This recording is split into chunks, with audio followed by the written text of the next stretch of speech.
10, 9, ignition sequence start. All engines are running. Liftoff and the clock is starting. The clock is operating. We're underway. It's one small step for man, one giant leap for mankind. And as we break the shackles of conformity, it's time now for Kerbalcast, episode 43, Go with Happiness. Virtual pathological friendliness with unquestioned pacifism. I love this place. And I am your LMP, that's Lunar Module Pilot BiffAldrin, and sitting temporarily in the CMP seat, today's Command Module Pilot is... DK. And welcome aboard, sir. Thanks for joining us. Coming up in today's program, Can You Hear Me Now, also known as the Tech of Remote Tech. It's this week's progress report. We've got Maxmaps talking about version 1.0, the latest tweets from Squad about the game. Also, mission briefing that features your letters, tweets, and another audio letter from Andy M. In fact, Andy M.'s kid is going to be in the program today as well. He's going to give us an astronomy lesson. I almost said astrology, but it's astronomy. And wrapping up today's program, what do we have? Thanks for making millions happy. A letter of appreciation from the KSP subreddit. Well, listen, I want to thank you so much for sitting in today. DK is somebody that is very familiar to the audience. In the past, you have done Modder's Minute for us. Yeah. I was kind of making some notes so that I wouldn't go blank and go, and I was amazed at the amount of stuff you do. You're an actor. You do voiceover work. Yeah. You have a YouTube channel. You do a show on KSP TV. Are you still doing the Twitch? Well, I haven't been able to recently, but I will be on KSP TV again soon. Okay. And you were telling me before we got rolling that apparently this is genetic. You have a brother that has a very popular YouTube channel. He does. Yeah, he's got over 500,000. He's got to be pretty close to 600,000 subscribers now on YouTube. It's ProJared. That is amazing. Yeah. Now, let me ask you a question, though. Is there an anti-Jared channel? Is there? I mean, I could make one. Get a little sibling rivalry going there. Well, Sybil rivalry. That would be like really 7 different personalities. He does a very, very good job. He does game reviews.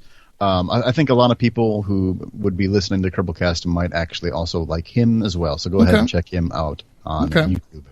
Well, let's definitely name drop him. I'll post a link to his channel when I put this podcast up, because now you've piqued my interest. That sounds like something I would enjoy as well. Yeah, no, he really does a very good job.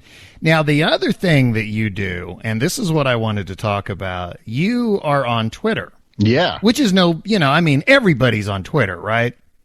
Well, But what I love about your Twitter feed is it is so random and stream of consciousness sometimes. Yes. You can't, I went back because there was a couple of things I was real curious about, especially when you're watching a game.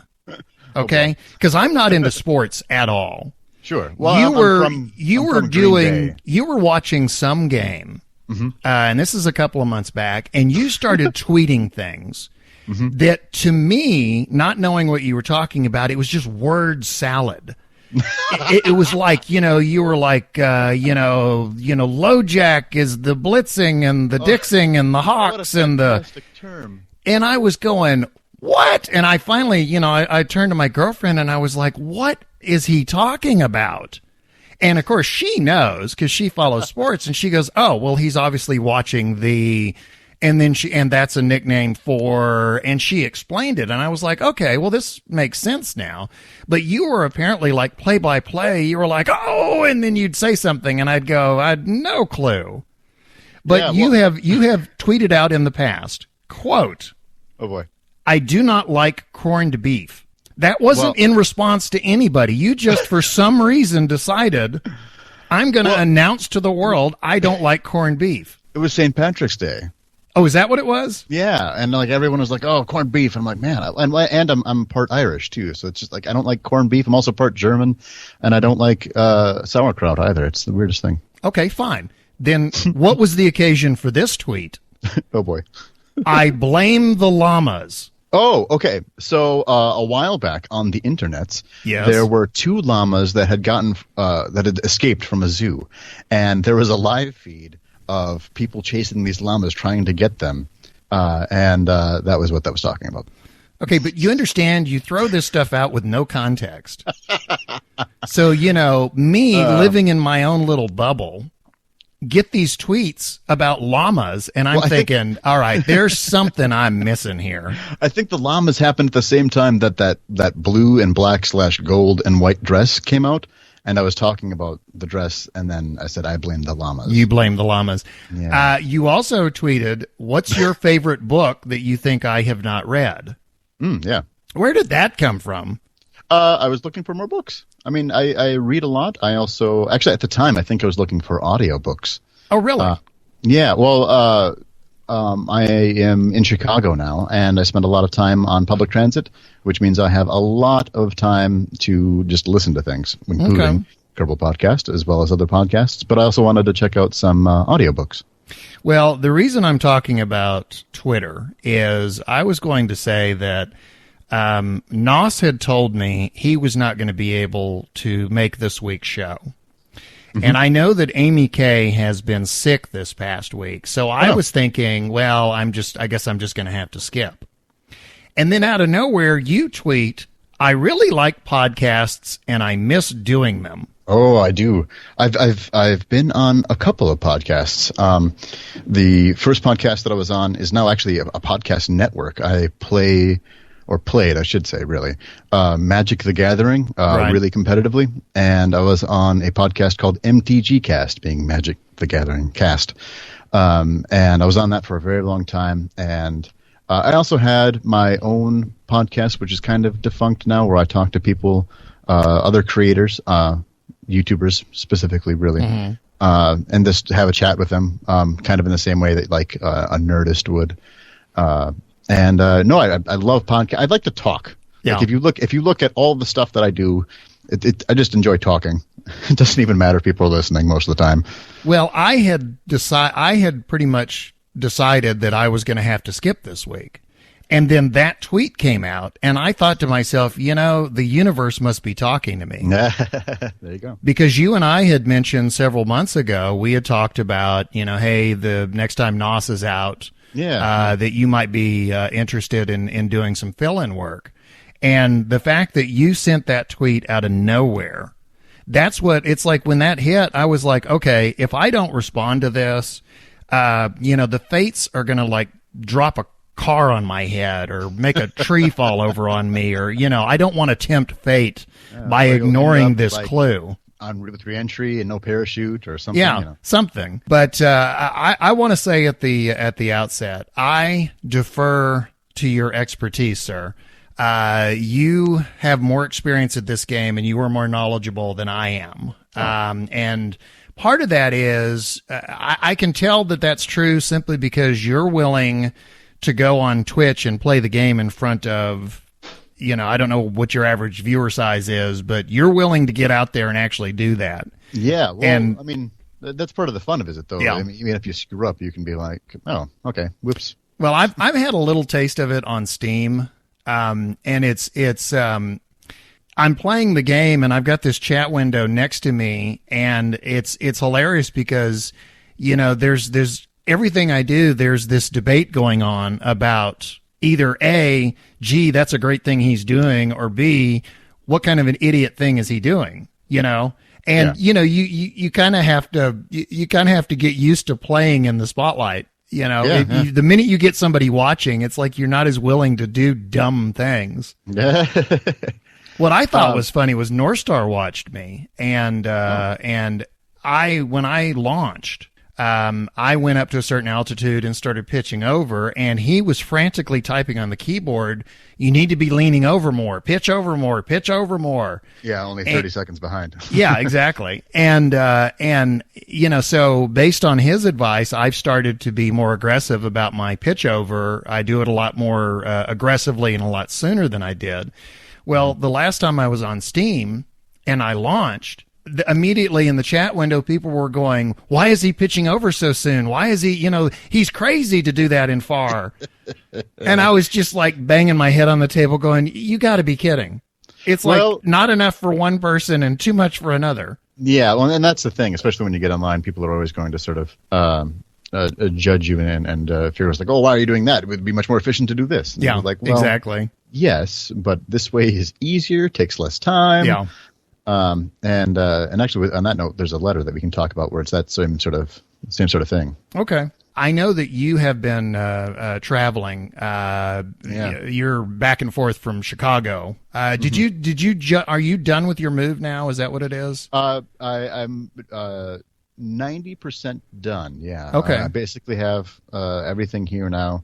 I will say that I just moved my computer down this weekend, my beautiful, beautiful computer, and managed to forget all of my monitors. So I'm currently have it hooked up to a TV. I've done that. I've done the reverse of that. I've gone, I've like taken a DVD player and then gone, TV? No, no. Yeah. Of course, that was back when you needed a DVD player, but, so I know that you haven't had a chance to play, in a couple of weeks with a lot of the driving around and stuff, but I want to go ahead and let you toss in a real quick plug. We mentioned that you're on KSP TV. You're on, is it Thursdays?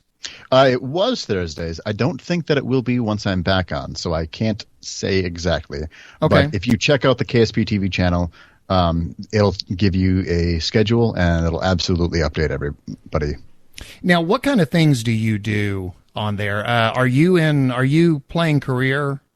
Yeah, it's almost always career. One of the things that I really like doing with KSP, because it's most entertaining to me, and then also for an audience when you have somebody watching, when things go wrong, right?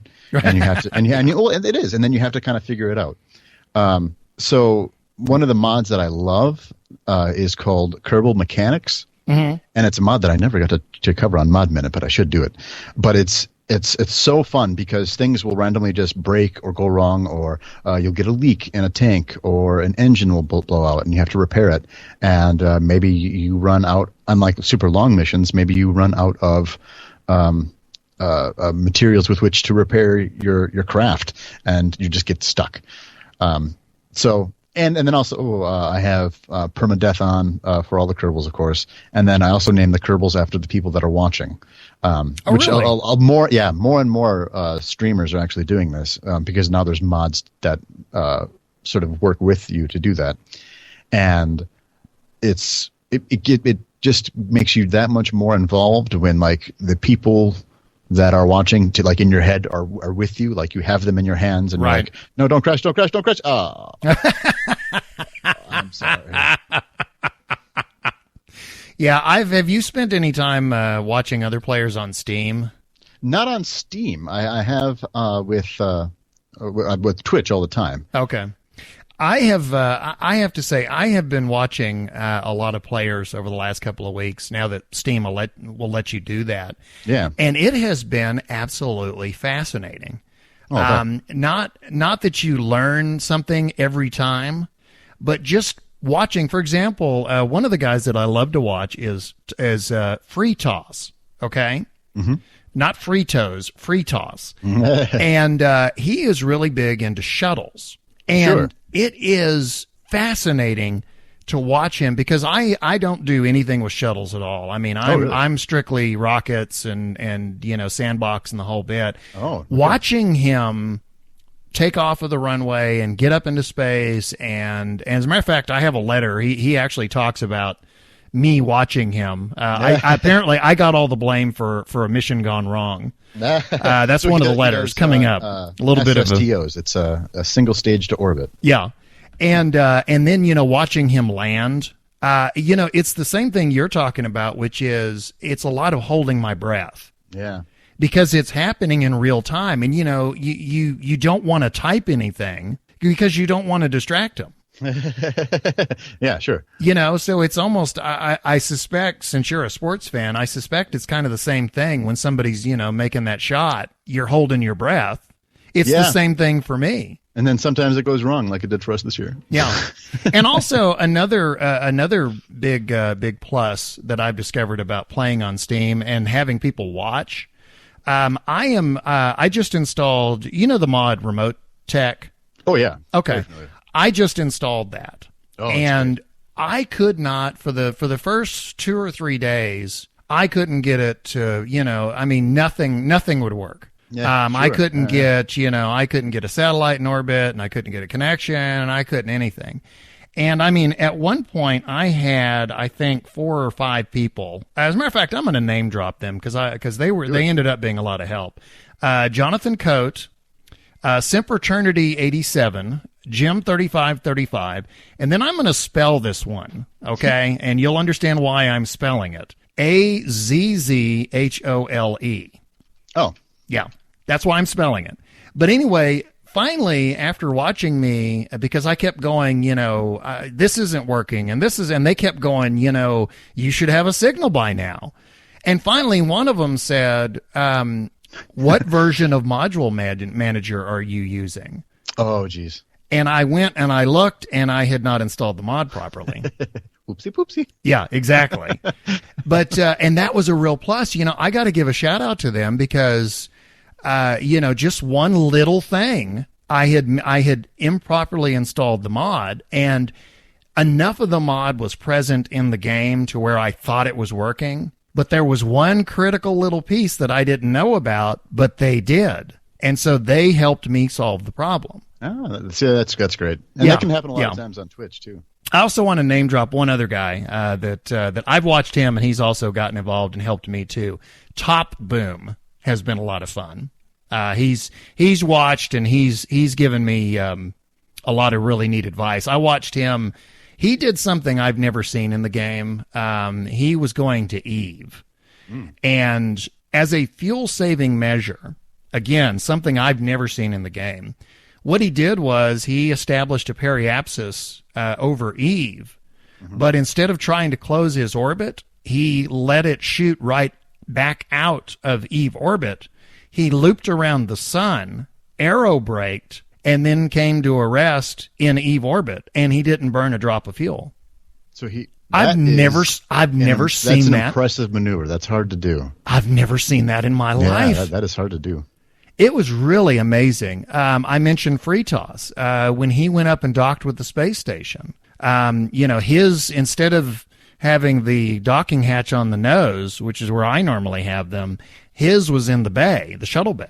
So he was docking, kind of the middle of the ship from the bottom up, which is something I've never done. So it's just, I have to say, I'm having a lot of fun watching people on Steam. No, it's great. I mean, and you can get kind of tunnel vision when you play the game, right? Yeah. And sort of get in your own ways, and like you sort of figure out what you like to do. And it's not that it's necessarily like inefficient or something like that, but sometimes people can do things differently, and it can be interesting to try that, and then maybe meld the two of the things that you do. Well, I'm quickly learning that there are more efficient ways of doing things in the game, but I won't say that there's necessarily one right way. I think we all kind of have our own style. Yeah, exactly. And I think that the player that I was a year ago would probably, or I should say the player I am now would probably be horrified at the player I was a year ago. But I would hope that a year from now, that player would be horrified at this player. Yeah. Oh, so, sure. One thing, and this ties into something you talked to me about earlier, one thing that I'm hearing a lot about, especially on Steam, a lot of folks are talking about Dos Valdez. Dos Valdez, a good buddy of mine, and you should have him on as a guest, actually, too. But he is this brilliant guy. He's a teacher. He streams every night, 7 p.m. Central Time until sometimes as late as 4 a.m., and what he does is he basically runs he calls it Kerbal Space Academy. So every night he'll be like, okay, this night we're working on rovers. And as he's working on it, people can ask him questions, and he'll talk about it and address those questions. It's kind of like your own personal helpline for specific things. Every other weekend he also does Kerbal Boot Camp, which is for absolutely new players if they've never really played before, or if they played very little.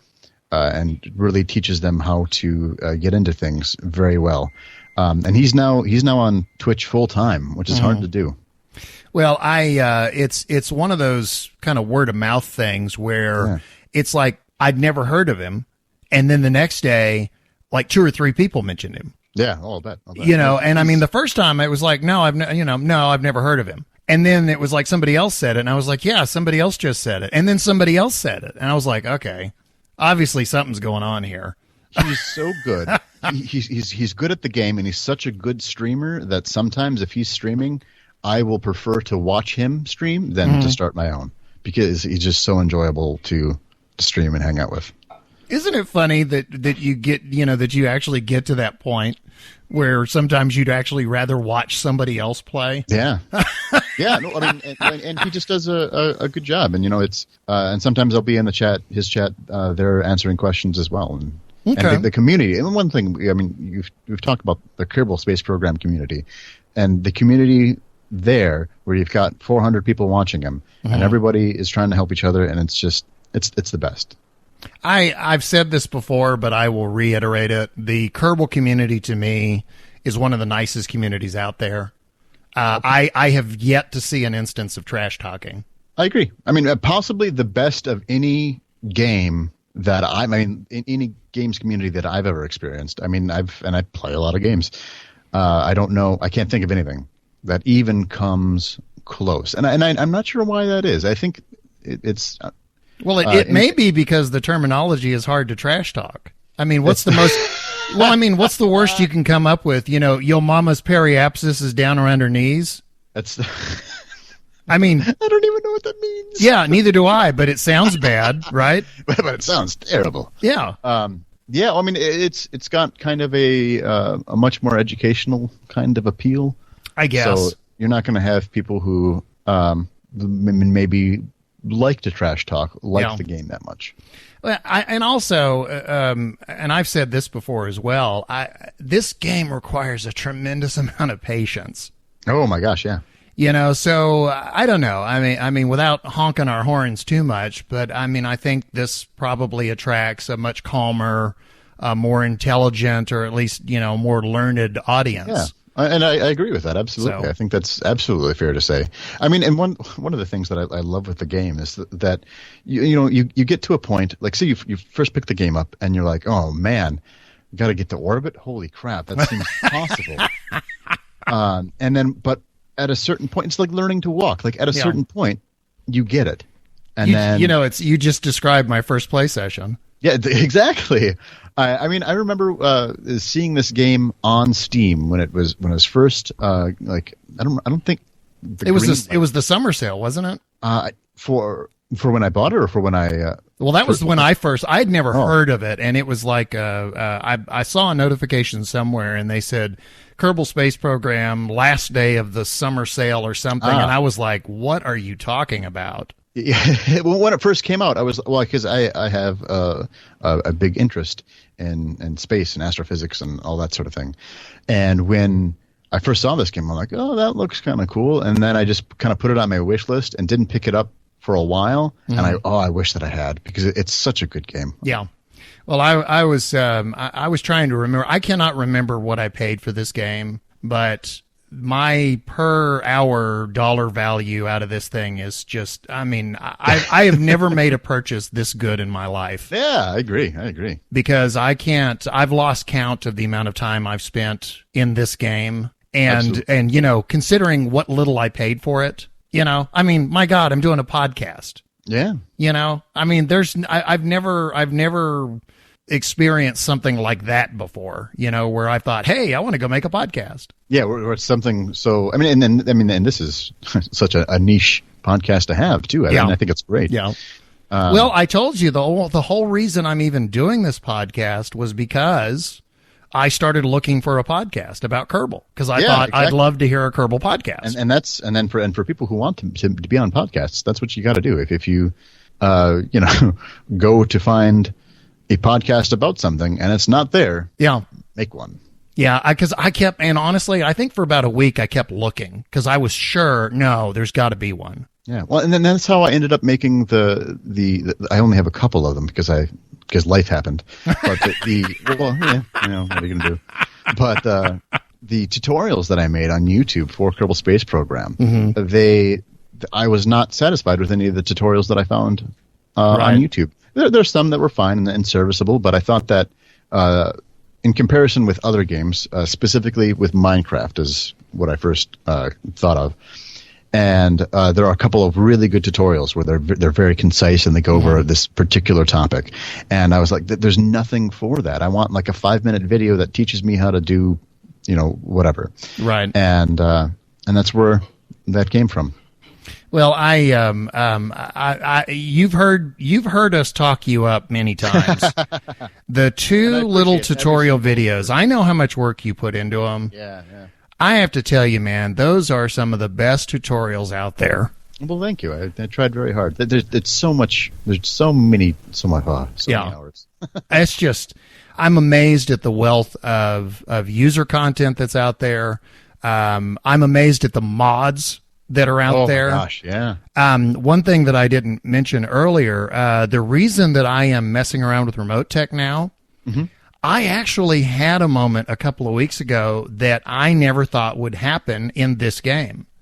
I went to BOP and came back, and that ended my tour of the solar system. I have now officially been everywhere I can land in the game. Yeah. And one of the reasons I don't play Sandbox one of the reasons I don't play Career is I have always said I always have something to do in the game. I don't need Career. When I got done landing on everything, the first thing I said was, well, I'm going to go to all the asteroids. And then somebody says, well, they're randomly generated, so there's no such thing as going to all the asteroids. I mean, you could try. Yeah. There's another one. Then I tried Easter egg hunting, which was a lot of wandering around and not finding anything. And you can imagine how much fun that was. Yeah. The Easter eggs are great, and I love them. I feel like there even could be more. Yeah. But they are very hard to find sometimes. So I logged into the game a couple of weeks ago, and for the very first time ever, I actually sat there and thought, I don't know what to do. And that was a weird feeling for me, because usually there's so much I want to do, I can't figure out which one of them I want to do. Yeah, sure. And now all of a sudden it was, okay, I've been everywhere, now what? And that's when I started watching people on Steam, and when I started seeing, remote tech, that's when I thought, that's what I'm going to do next. I'm going to install remote tech, and I'm going to mess around with that. And that has been really fun. Because, one of the things about Kerbal, it's a game, obviously. So even when you have an unmanned ship, you are in a first-person perspective no matter where you are. Mm-hmm. Remote tech forces you to come up with communication networks and deal with lag. And it also, since I'm using FAR and deadly reentry now, it also forces me to be careful not to blow my antennas off. Oh, absolutely, yeah. I had a situation the other day where I would launch and I'd get about, I don't know how far. I wasn't really looking because I wasn't paying attention. There was, let's just say something else was getting my attention. I would get up off the ground maybe 30 seconds into the flight, and all of a sudden everything was shut down. And I was, okay, I have no concept of what's happening. So I right-clicked on the engine the next time it happened, and the electrical generation would just drop to zero. And I finally figured out what happened was that was the altitude at which I was losing ground connection. Yeah. But again, that's something I've never dealt with. Meters. Huh? I think it's 5,000 meters. I want to say, or 50,000. There's a whatever it was, when I hit that mark, everything was shut down. Yep. And that was something I'd never run into. And I know somebody who plays remote tech. They knew exactly what my problem was as I was saying it. But it took me 2 or 3 launches before I suddenly realized, I'm losing my ground link. That's what's happening. Again, that's a problem that I've never dealt with. Yeah. But back to what I was saying about the user content. This is a game that when I got done landing on everything, I probably would have shelved the game after a while, because then it would have been, okay, I've done everything, I'm bored. Well, thanks to the modding community, it's like, no, now I'm doing something else. Now I'm creating communication networks. I had mentioned FreeToss. He showed me his communication network. He's got he's got these little invisible lines connecting all the planets to Kerbin. They're all comm links, and it's amazing. But again, it's the user community. Yeah, well, and remote tech is it's so fantastic, and it is really hard. It is kind of like learning how to play the game again, because if you send out any kind of probe at all, then you need to have that communications network up and running. And to get it running, I mean, sometimes you'll launch a probe and you'll be like, all right, this is perfect, and then you'll realize that maybe you didn't put on the correct antenna or what have you. And it just, it can be very frustrating. But remote tech is great. I find it, the only thing I don't like about remote tech is that I wish that I could somehow automate the satellites to be the exact orbit that I want. Oh, I see what you mean. Right. So, because no matter what, if you're doing it by hand and you don't have any sort of autocorrect, the orbit function on there, eventually your perfect triangular or square, or how many ever you have around there, is going to get out of whack. Yeah, it starts to drift. Yeah, exactly. Yeah, exactly. And then you have to go back and manually change it, and it takes time. Well, for now, I am messing around with remote tech and having fun. You mentioned the thing about building a ship and forgetting an essential part. That's part of what they're sticking in 1.0. The last we heard was that there's going to be kind of a little checklist that's going to, hey, are you sure you don't want to launch without a parachute? Yeah. Huh? Which, I don't know. And I wonder, I bet that will change with the difficulty setting that you've put it at. But there is there's a little bit of charm and forgetting, specifically a parachute, because you're like, all right, I made it to the moon. Aha, I win. Now to get back and we'll land, and oh no. Well, let's just say that's another way of extending the gameplay. Yeah, screwing up is a good way to extend the gameplay. Oh, I love screwing up. Well, the reason I bring that up is, Maxmaps obviously is on Twitter, and he sent out some tweets last week that I thought was really interesting, and I wanted to talk to you and kind of get your take. These are two tweets, and I'm going to read them together because I don't have a 140 character limit, thank God. The first tweet said, quote, "Had a day off, spent it reading feedback on our game, and am now considering that adding as much as we are to 1.0 may be bad for quality." That's end of tweet 1. Tweet 2. "More analysis necessary. I'm sure our fans would be okay waiting for stuff if it meant more polish everywhere.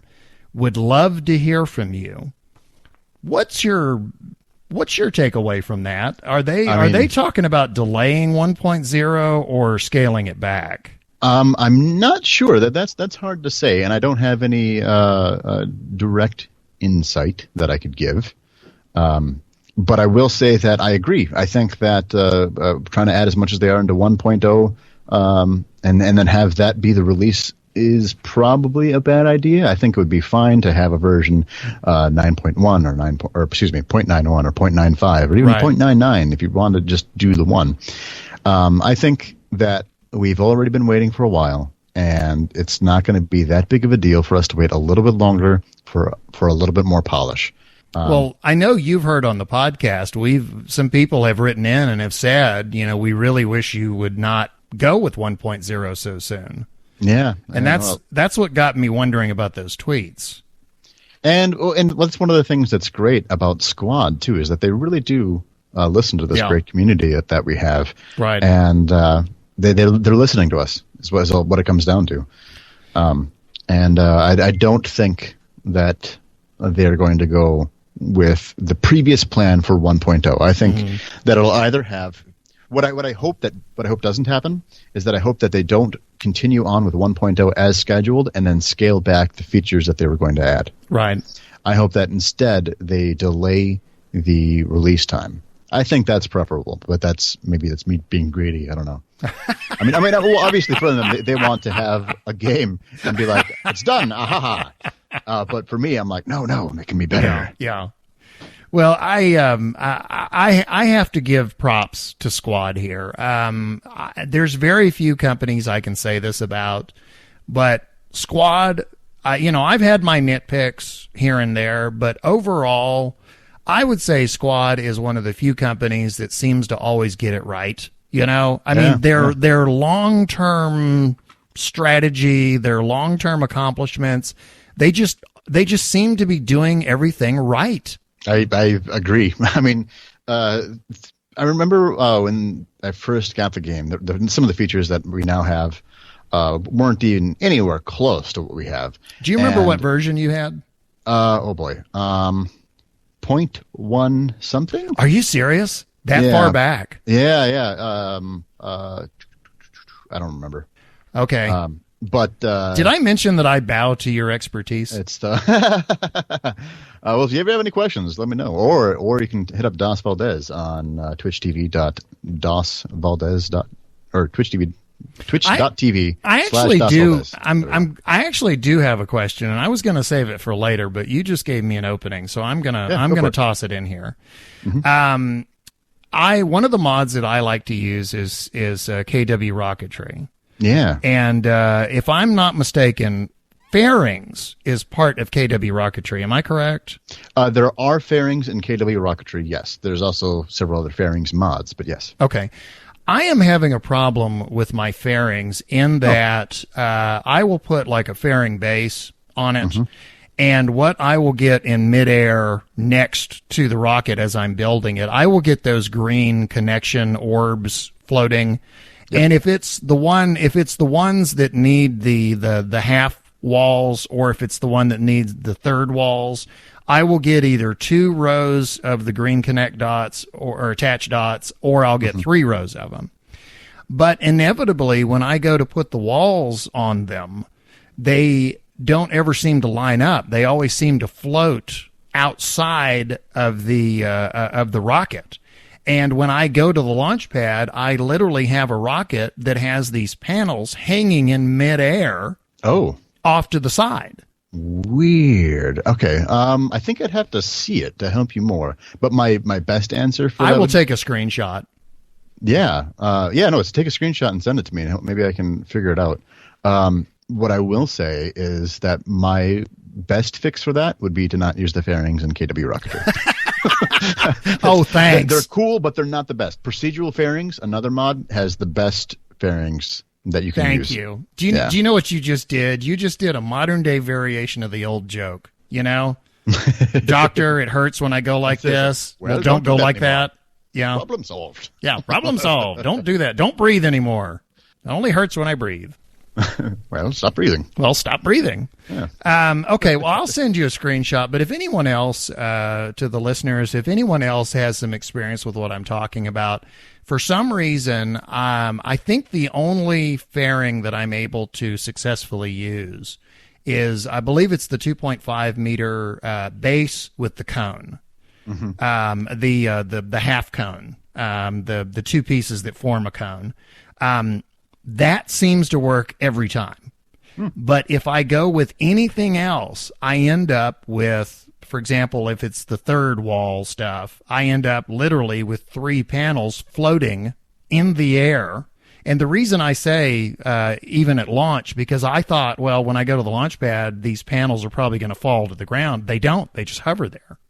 Oh, I know what you're talking about, but I don't remember how to. I remember that because I remember having that once, and I can't remember. Wait a minute. Are you saying that my continued talking actually eliminated the subject? Because that's rare for me. Usually the more I talk, the more obscure the... First time for everything, Biff. Yeah, exactly. But I remember having that happen. Okay. I also remember fixing it. I don't remember how. Well, if anybody knows how, because now that I'm messing around with remote tech, obviously I'm trying to hide a lot of satellite dishes and antennas and things like that so that they'll still be there when I actually get into orbit, and trying to put the fairings around them and not actually have them around them is a little difficult. Yeah. So, well, back to the 1.0. If you'll give me a second, I wanted to read a letter. Northstar is a frequent contributor, and we actually have a letter from him later in the program. But the reason I want to read this one now is Northstar was the very first person several episodes ago who wrote in and said that he was not comfortable. He had some concerns about Squad's plan for 1.0. And when Maxmaps sent out his tweets, Northstar wrote to me. And this is what he said, and this is in reaction to the tweets. And remember, there was some discussion about maybe scaling back some features. This is Northstar. Quote, I think it would be great for KSP or terrible for KSP, depending on what they mean by this. If they meant that they're going to make the next update a release candidate or not even call it 1.0, then I think this could be a very good thing, as they need a polish pass before they release it, in my opinion. If they meant that they're going to start stripping features out of the release, I think this could be, and his sense of humor, by the way, he has in all caps, very bad thing, and then next to that, trademark. So he's, the Northstar criticizing, very bad thing, trademark. He says, I think this could be a very bad thing, as it would mean loss of a lot of programming effort for no real reason. Yeah. It's generally better to have new buggy features than those features not at all, in my opinion. But it's generally much, much better to polish those features first. The value they add to the game is very nearly counteracted by the cost of the bugs on the game's image otherwise for most features. Notice I said for most features. Many of these features, like a female Kerbal and resources, are very much simply added content. So they couldn't possibly hurt the game more than they help it, even if they are a little buggy. If they are completely unusable, maybe, but I doubt that would be the case. The same does not apply to changes to core features like aerodynamics. These absolutely must be solid in the initial release, which is one of the reasons I really don't think announcing the 1.0 release at the same time as aerodynamics was a good idea. The game wouldn't be complete without better aerodynamics, and releasing without them shouldn't even be a consideration. However, if they are even slightly buggy in the official release, the damage they will do to the game's reputation will be irreparable, as aerodynamics are one of those things used by every single player of KSP ever, whether they realize it or not. Last paragraph. It's also worth noting that many veteran players who aren't part of the quality assurance process will confuse, quote, features with bugs in the initial aerodynamics update, which is why they need at least one beta release first for the veterans to get used to the new system and realize what is and is not intended. That way, the forums won't be swamped with nearly as many reports of actual features being bugs when they get a bunch of new players and reviews by critics, not one of whom will bother to briefly visit the forums to get a better idea of player reactions, but none of who will bother to stay around long enough to learn what is and is not really a bug with the official release. Regards, Northstar. Again, I have another letter from him later in the program, but it's applicable since we're talking about the tweets. I don't know. What do you think about that? I mean, that's basically what I had said. That was Northstar, right? Yeah. Yeah, I 100% agree with you, Northstar. I think that is exactly where they're at. I think it's detrimental if they try to strip back features so that they can still have that full 1.0 release. I think it makes more sense for them to take their time, and they have already taken their time. I don't think it's a big deal for them to continue taking their time. Right. I think that they are anxious to put out a full product. I think that announcing the 1.0 release was premature. Mm-hmm. And, I mean, there'll be some backlash from some people, I'm sure, but for the most part, I think that the community will support them taking their time. Well, I was going to say and I didn't make this clear earlier, but the tweets from Maxmaps they just gained a huge bunch of respect from me for that. Absolutely. Because, and I even said this, I'm fully glad to be wrong. I even said several episodes ago, come on, folks. There's no way that they're not going to do this. They've announced it. They're going to do it. Because that's just, that's the way companies are. And for them to actually say, on further consideration. maybe not. I mean, right there, I went, this is why I like Squad.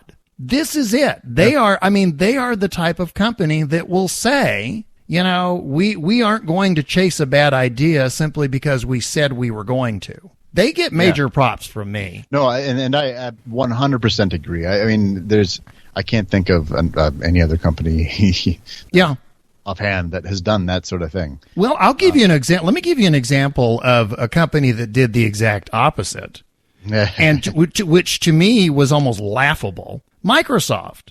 Mm-hmm. Do you remember Vista? Oh, God, Vista.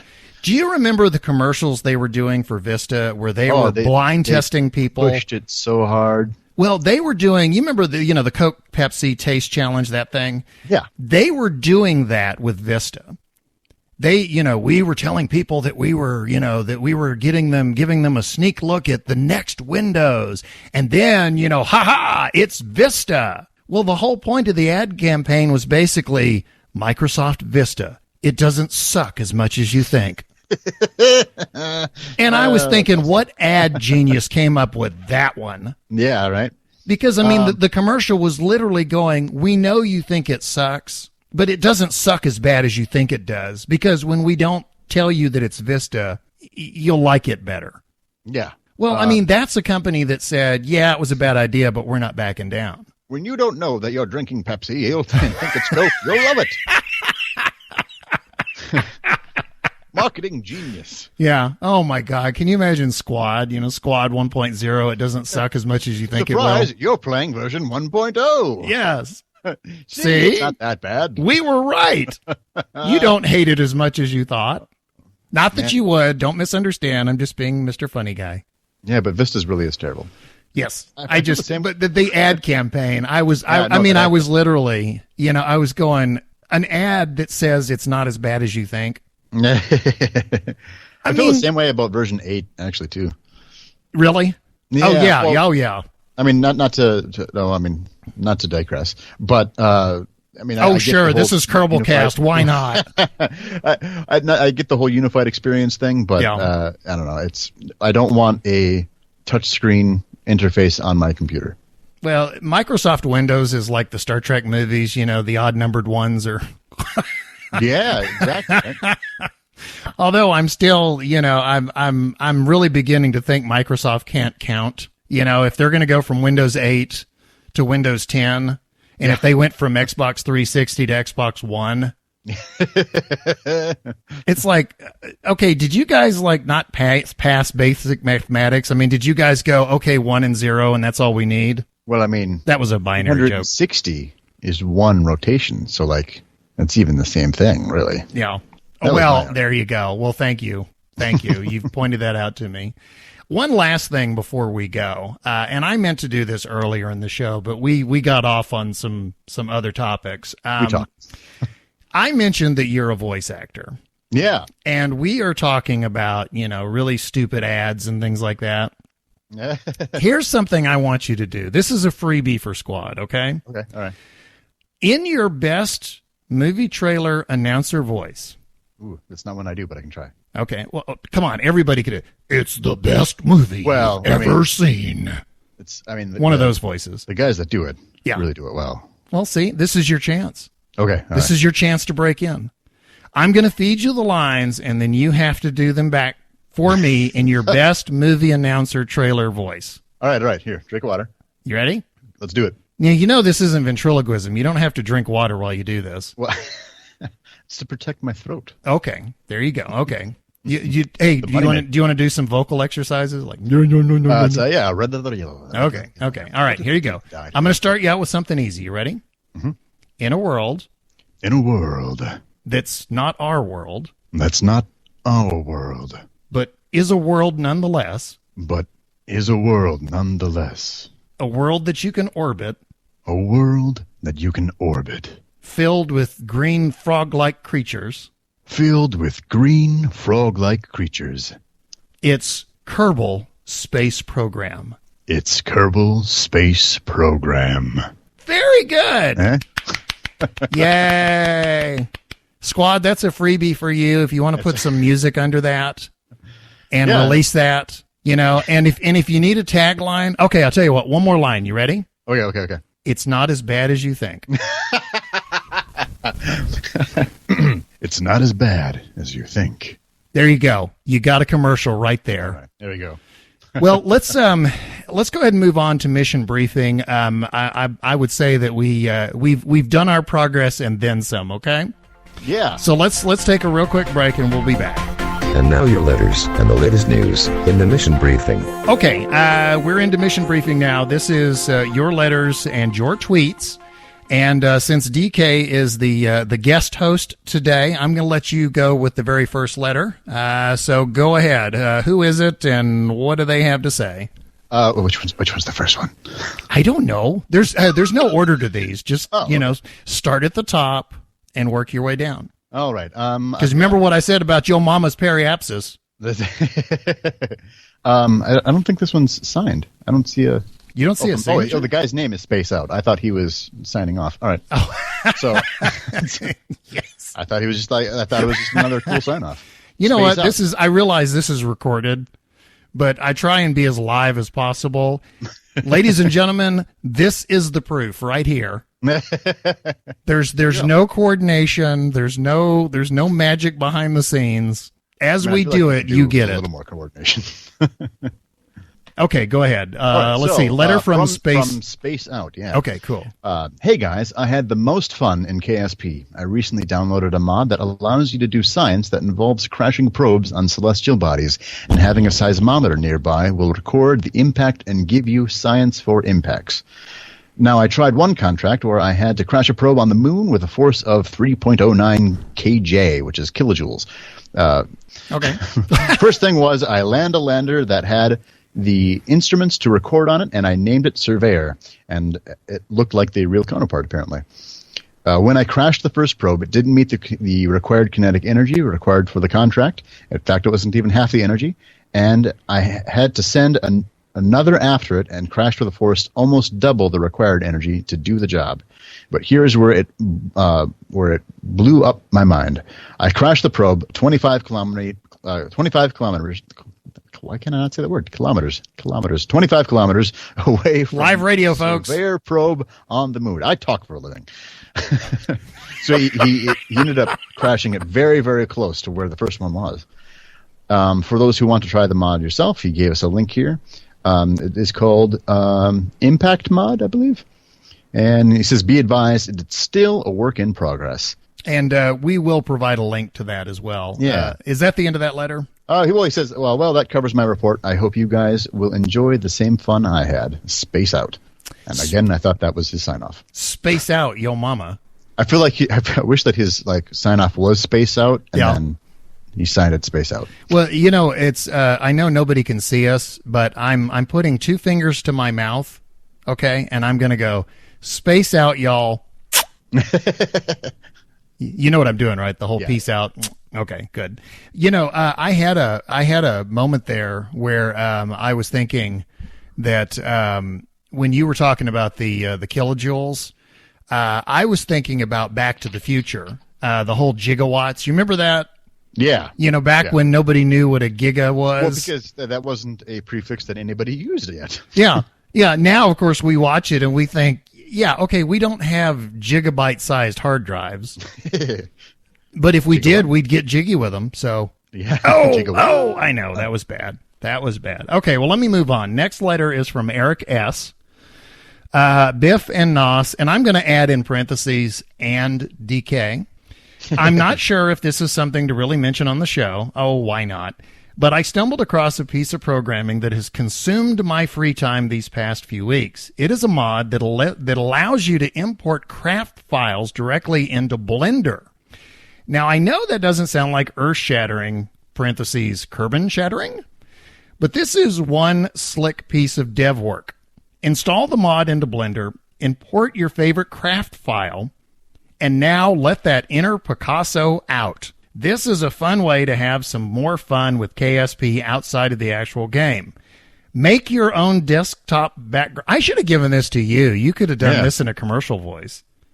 Make your own desktop backgrounds. Yeah. Make your own desktop backgrounds. Yeah. Let's see. I'm going to try that. I blew the line. So make your own desktop backgrounds using your own lifters, or maybe, I think he means filters. Yeah, I think we've got an L and an F are transposed here. Yeah, using your own filters, Or maybe do some animations of your favorite lander touching down on some moon. Or the way I play it, your favorite lander crashing on some moon. Even print your craft or individual parts on your own 3D printer if you have one. The possibilities are endless. This isn't specifically a mod for KSP, but I thought some of your listeners might enjoy this kind of thing as much as I do. A link provided below for your podcast to post. And we'll put that on our website. That is really cool. He's right. It's not a Kerbal mod per se, but that is exactly the kind of thing I would have a lot of fun with. Yeah, that's fun. And he closes with, Homer to your mobile, Eric S. I love it. Okay, what's our next letter? All right, next one. It's a long one. It's a long one. Ooh, it's a long one. You talking about your mama's periapsis? That's Joe Brock. I'm not going to let that joke go, am I? No, I'm just going to keep on going. Keep going. That's actually a smart idea. Oh boy. All right. Sorry. I've finally caught up on the podcast, says Yay. Joe Brock.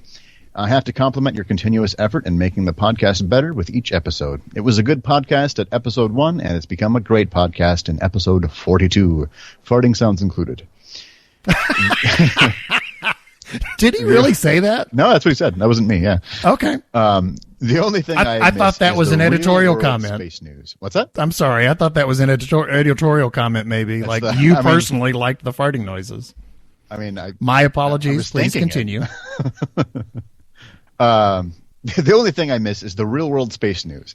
On the other hand, I'm glad to see Biff embracing mods now, and I hope Nos starts using some of the great utility mods out there to make life a little easier, and I agree with that. I'm a big fan of modding so players can get the exact experience they crave. That all being said, I have 2 mod recommendations. I know a lot of listeners enjoy playing Amy K style. This first mod is called Principia, presumably named after Newton's books, Philosophiae Naturalis Principia Mathematica. Yeah. Do you want to totally nerd out here? We can, yeah. Neil deGrasse Tyson. Oh yeah. Pronounces it Principia. Why? Well, because he's like he's Neil deGrasse Tyson. Yeah, because he can pronounce it however he wants to. It should be a soft S though, isn't it? Because it's Latin. I don't know. If it was Greek, then it'd be a. Hey, anyway. Don't argue with the great Neil deGrasse Tyson. Yeah, I'm not. I'm just gonna. Okay, everyone, it's Principia. Apparently. I'm sorry. You know what? You have my permission to interrupt me as much as humanly possible. I will. Okay. Challenge accepted. Kerbal Space Program has what's called two-body physics. The game only calculates gravity for one sphere of influence at a time, and your ship is the other body. This isn't how space travel actually works, though. In reality, everything in the universe is constantly pulling on everything else with usually a negligible effect. Traveling around the moons of Jool, however, would be much more difficult with all the moons and Jool itself constantly pulling on your ship. Not only that, but the moons pull on each other, not only that, but the moons pull on each other, and so their orbits would slowly change too. The mod is still a work in progress and requires a bit of coding know-how to get it working. But for those who want absolute realism, they'll have to add this mod to their list. Just imagine using this mod with real solar system, deadly reentry, TAC life support, FAR, and remote tech. So he's talking about N-body physics? Mm-hmm. Yeah, I didn't know that anything that Kerbal Space Program has could support that. Yeah, that's my understanding is like what he was saying is that the game basically calculates, one orbit or one gravity field on you, not multiples. Yeah. But, which is why you have the change in sphere of influence thing where it shows your. That would be if this. I'm gonna have to try this. If this actually works, holy crap! Do you know what? I swear I just heard the sound of your head exploding. I mean, I didn't know that was a thing that that the game could handle. I didn't think that it could. I mean, N-body, that's where it's at. N-body physics are cool, and that would be. I'm just waiting for the day they plug us all into the Matrix. So, then I could be a green space frog myself. There you go. Well, anyway, Job here links us to that mod, which I'm going to have to check out, and also the Wikipedia article on the Principia. And of course, we will link all of that on our website as well. Yeah. The other mod, which I recommend to everyone, is Transfer Window Planner. It works a lot like the other transfer window calculations you can find online, but it's in-game and no need to lose immersion, and allows you to create an alarm in Kerbal Alarm Clock. It really comes in handy if you're trying to plan a planet-hopping mission. You can easily figure out how to minimize time or delta V depending on what your limitations are. And I'll agree with that. Transfer Window Planner is fantastic. It's exactly like it should be stock, in my opinion. Either like with having to spend science on it or something, but it should be a stock feature, I think. Well, I'm going to listen to you because you're the one back in Modder's Minute. You're the one that recommended Kerbal Alarm Clock. Oh, it's so good.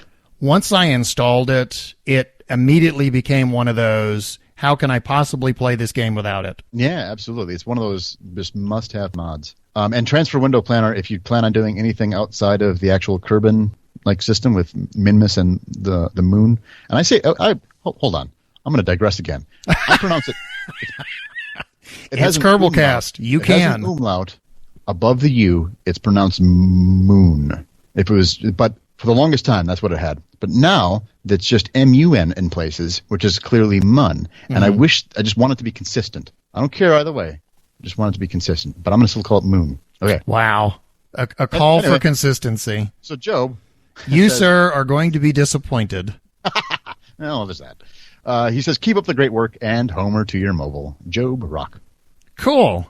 Well, let me move on. This is another longtime contributor to the program, RunPhilRun, who, by the way, is still doing his internship at SpaceX. Oh, man. Oh, I mean, you want to talk envy? Yeah, I mean, that makes me feel very unaccomplished. If there was a way to, like, sneak a shuttle or, like, something under your coat out the door at the end of the day, I would probably try to do it if I was an intern at SpaceX. Oh, my gosh, yeah. It'd be like, why are you wearing that abnormally large coat? No reason. It's cold. But it's summer. Yeah. Yeah, exactly. RunPhilRun. Hey, guys. I'm about 3/4 of the way through episode 41 right now and haven't been playing Kerbal much lately. Well, yeah, interning. So nothing to report on that front, although I am pleased to see that Squad has heard the community's concerns and is a bit cautious about their 1.0 release, saying in the weekly update that it's more of a morale booster for the dev team than a big flag-waving saying we're done. I can't imagine how frustrating it must be to feel so close to scope completion and not have a milestone like this to work towards. My internship is going well. I've spent the last few weeks in and around a capsule that has gone to space and back, so that's pretty cool. Oh, that is, yeah, very much. Yeah. You can still see the burn marks from re-entry. Mm. Okay, I'm gonna need a minute here. Yeah. Oh yeah, that's nice. Okay. SpaceX also created a photo stream on Flickr with over 100 photos. There are some great wallpapers in there, but I set my work computer wallpaper to this KSP Fanart, and it is incredible. I am going to provide a link to this. It is really neat. You wait till you see this. Thanks for checking in and inviting me to your Steam group. Homer to your mobile, Phil. Next letter is yours. What do you have? We've got a letter from Felnight. Felnight says, hey guys, haven't put in a whole lot of time this week, though I did get to watch FreeTOS play for a while. He taught me a lot about how to do a proper spaceplane SSTO, even if I haven't put that into practice yet, which I will say SSTOs are a challenge. That last bit was me. I am working on a pretty wild asteroid capture mission for the first time, with planned screenshots for you. My first attempt at it. I think it will be worth a story on the podcast if and when I ever make it happen. And, I mean, asteroids can be tricky, so I agree. I think that will be a fun story. And I'm going to hold him to that. I want that fun story. Yeah. I want to hear it. And then he said, other than that, I decided to clear up the orbits of Kerbin and Moon and conduct a bunch of rescue missions for my poor Kerbals. Had one Kerbal on the Moon with only about 200 Delta V on the return stage. Oops. Decided to go with it. Got as high as I could and then EVA'd. Got that into Kerbin orbit around 15 kilometers around the Moon with 0.8 EVA fuel left. Went to rescue him. It didn't go so well. Freetos from Stream was watching my broadcast for the first time. I was so close, but the Kerbal kept bouncing off the ladder and back into space, then ran out of EVA fuel. I thought I was in trouble, but I decided to try my best to save the poor dude anyway. It literally took me 30 real-time minutes of maneuvers within 10 meters from him. Kept failing. But finally, I managed to thrust perfectly so I could switch to the Kerbal and was able to hit board without the use of EVA. I let out a yes both in real life and in the chat to Freetos. Also, Steam chat is evil because every time Freetos chatted me, I hit left shift and tab by default.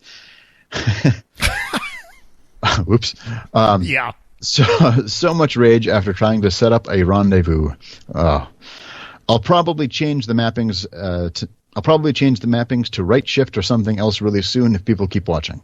P.S. Thanks for the treatment of Hitchhiker's Guide in episode 42. I, for one, would have been fine with a half hour of gushing over the parts of it that you all loved, but I understand that it's not maybe everybody's cup of tea. You did well with the constant references, and I don't know how it was planned, but the infinite probability drive references really fit in well last week. Seriously weird. He says, fly fast, fly hard, fly far, Fell Knight. Yes. Honestly, we had so much fun with the Hitchhiker stuff. Yeah, well, I love Hitchhikers. And yeah, you guys did do a good job of... Well, thanks. Yeah. Well, I mean, I would have loved to have done an after the credit, but I mean, seriously, it would have been, I mean, I would have gone, hey, you remember that part where that was cool. And 30 minutes of that, I'm sure somebody at some point would have gone, that's 30 minutes I want back. So I don't know. Well, okay, you can kick back and relax for a minute. We both can. Because it is that time where we get an audio letter. Andy M. has been sending in audio letters for the last several episodes, and these are always a lot of fun, always a lot of good stories. So let's sit back and enjoy the latest audio letter from Andy M. Hi, Biff and Nos. So my progress for this week was seeing what else I could achieve with 30-part rockets. The first contract I took was to plant a flag on the Mun. The trip there went very smoothly. Next came the landing. And apart from choosing to land on a significant slope, it all went very calmly. Having planted the flag, I returned home.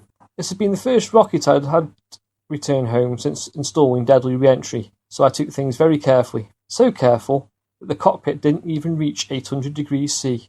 Deadly re-entry still hasn't gotten me. For the second contract, having looked at the data, I decided that my existing probe design could fulfill the contract to land on Ike. So I waited for June to be in a good position for transfer, and off I went. In fact, the position was so good that I managed to continue the burn when I reached space in order to escape Kirby's sphere of influence. Having left the sphere of influence, I managed to set up a manoeuvre node that intercepted with Ike. This is the first time I'd done this, as normally I would intercept with the planet first. Having reached Ike, I used the remaining liquid fuel to obtain as low orbit as possible. From here, it would rely on RCS. It was all going quite well. My altitude was coming down.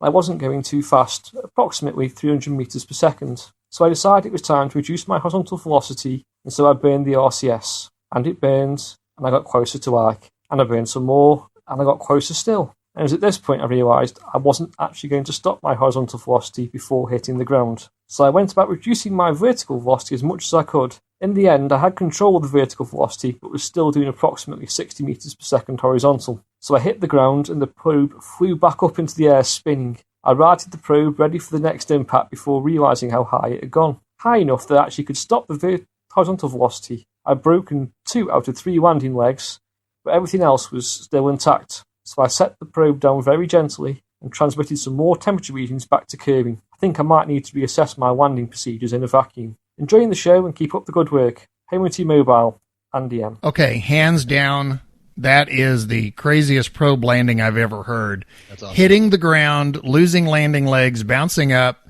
landing again, and still sending back readings. You get the gold, my friend. That's awesome. That is Andy M., and that is another audio letter, and you have to indulge this one. My heart melted when I heard this. Andy sent in a recording. This is his, I believe this is his son. And he says, quote, "My son is almost 3, and he has stickers of the planets on his wardroom door. This is him telling us what they are with a little help.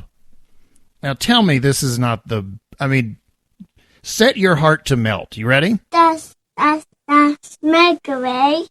And what's this? What comes after Mercury? Mercury. These are the beans. Beans. Yeah.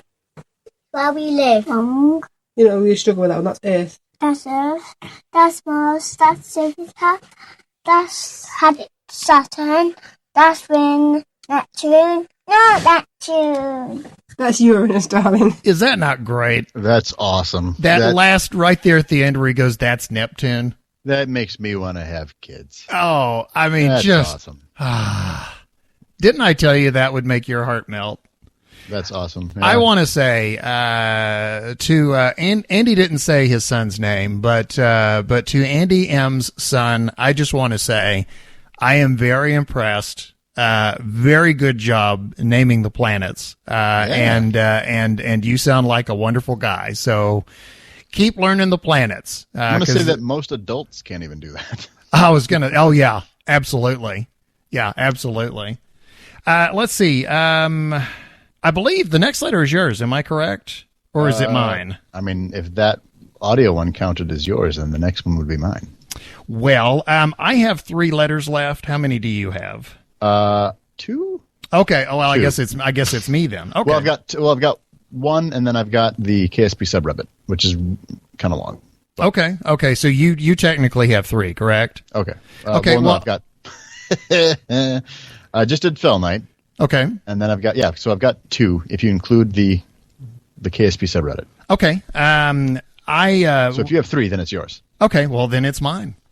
I should let's go ahead and point out to everybody that you're kind of operating with some difficulty here. You mentioned not having your monitor. Yeah. If anybody has ever tried to send their computer to their TV, the text isn't always that crisp. Yep. And readable. And DK, unfortunately, has been struggling with that this whole podcast. Like, it makes me feel like I need my glasses on, but I don't. You know what you need to do? You need to stand outside and look through the window. Yeah, there you go. Because, maybe if you get just far enough back, it'll all start to look better. Yeah. But anyway, I appreciate you. I realize that you've kind of got a difficulty that you're dealing with, but I appreciate you doing that.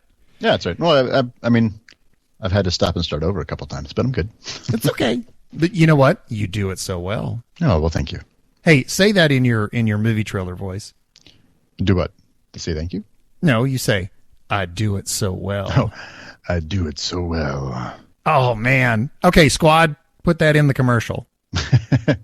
Put that in as bad as you thought. Kerbal, not as bad as you thought. Okay, next letter. This comes from Drulial. And it says, hi, Biff and Nos, and in parentheses, hi, DK. Drew here from Canada. Definitely not involved in any secret government espionage program, which definitely doesn't have anything to do with episode 6. Well, my suspicions have been allayed, so good job. I've been listening to your podcast since November when I binge listened to the first 30 or so episodes. So now I have to wait for shows to be released. I really enjoy the podcast. In fact, I've been listening since long before I even downloaded the demo. Well, I can't say I've ever listened to a podcast where I wasn't actually involved in the subject of the podcast. That's interesting. I finally got the full version. Well, we're just that good. Now, I'm sure we paid him. We probably paid him, and I just don't remember it. I finally got the full version last week, so I thought I'd better write in. Now, I'm a couple of episodes behind at the moment, just finished 38, so this might not be relevant anymore, but here's what I have to say. First of all, I actually think a "you're fired" game over could be fun. I imagine that "you're fired" would come up on the screen, and in the background you could watch as bulldozers came out, demolished the KSC, and then built really ugly oceanfront condos. That, you know what? That is clever. I would love to see that. Wouldn't that be funny? That would be fun, yeah. I agree. All right. There's some modder out there. We want oceanfront condos. and make them really ugly. I think Squad could have had a lot of fun with this sequence and made it really comedic. Well, if it's half as funny as just the words, yeah. Of course, I agree with Nos that a game over could be really frustrating for new players, which is why I think this should be like a funny Easter egg that you have to deliberately try hard to get. Second, because I just got the full version of the game, I have a few thoughts about game modes. So far, I'm more in Biff's camp. I've spent most of my time in science mode. As a beginner, I found Sandbox too overwhelming because there are so many parts which I don't understand. And career mode sounds really intimidating because there are so many factors to success. So for now, I'm just learning the ropes, so to speak, in science. I think that once I finish the tech tree, I'll probably switch to either Sandbox or career. I'm curious, based on my situation, which of the two modes you guys would think would make the most sense and why? Career after science or Sandbox after science? Finally, I want to be a complete pedantic internet troll turd face. Biff, it's pronounced Patreon, not Patreon. It's based on the word patron, as in customer. Yeah, I have heard this so many times now. It's hilarious. Now that I think about it, that probably doesn't help at all. I guess I should have done an audio letter. Oh, well, next time. Oh, trust me, it's been well covered. And his sign-off is, go gently of the WASD keys. Ooh, I like that. Yeah, Drulial. P.S. Despite it already being decided that it is a squad of Kerbals, I have a suggestion for the collective of Kerbals, a chaos of Kerbals. And for the listeners, that's chaos spelled with a K. Yeah. Again, Drulial. Drulial, I tip my hat to you, sir. You have a gift of language, internet turd troll and all. Next letter is for congratulations, you get to follow that. Next letter is DK. All right, so you didn't actually write it, but you get to read it.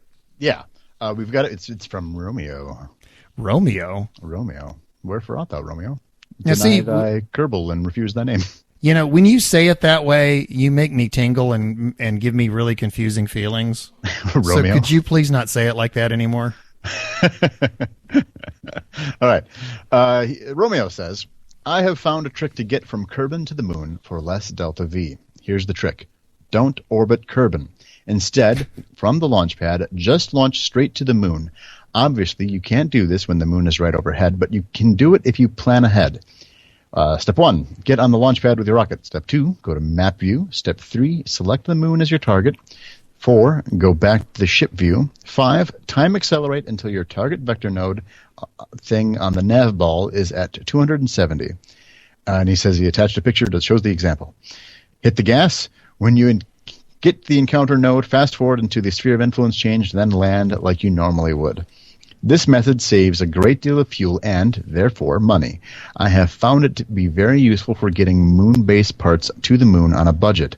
While I haven't done the exact math, this method has been more efficient every single time that I have used it. While you can save even more fuel by refusing to orbit the moon and doing a suicide burn seconds before smacking into the surface, that method is less useful for building bases. In theory, well, it's true. In theory, this method could also work for Minmus or for other moons or other planets if you're starting from the base planet. Try not to explode the important bits, Romeo. Yes, I can see how that would not be good for bases. Yeah, Slamming them into the surface would not be good for bases. But he is probably correct, but I think that for a good majority of players, it's going to be... Like, I'm not sure. It strikes me that the lineup that he's talking about, where the moon is going to be right at 270 degrees from the ship. Right. I don't know if that's going to be the exact spot. There is definitely an exact spot which will give you the most efficient burn. But for most people, it's going to be more efficient to orbit first and then figure out exactly where they want to do their injection burn. The one time that I do not go into orbit before I go somewhere else, Have you ever done a high-speed rendezvous with something that's leaving the Kerbal system? Yeah, I have. That's the one time when I don't worry about trying to get to an orbit. What I do is I go straight off the ground and straight after my target. And that's because since the other target is on its way out of the system, the clock is ticking. Oh, everyone take a drink. We just got a dog barking. The clock is ticking. The other ship is leaving the system, and you're trying to catch it before it leaves. So, you do a straight off the ground burn and catch it. Because if you try and establish an orbit, by the time you swing around, you've probably, the other ship is so far ahead of you that you don't have enough time to catch it.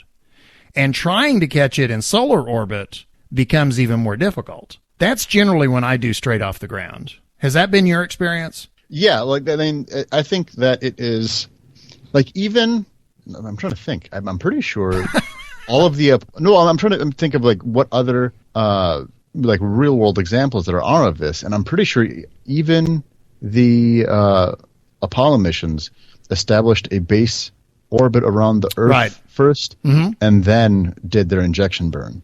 When we did the, we did the Apollo 14 segment a couple back. One of the things that I learned doing research, the second stage of the rocket was designed. It was, and I'm probably going to get corrected for saying this, but my understanding was of the stages, it had been specifically designed to shut down and refire once. And that was to do the translunar injection. Mm-hmm. But they specifically, the whole idea of the Apollo stages being able to turn on and turn off, that wasn't like a built-in feature. That was something they had to specifically design into it. Yeah.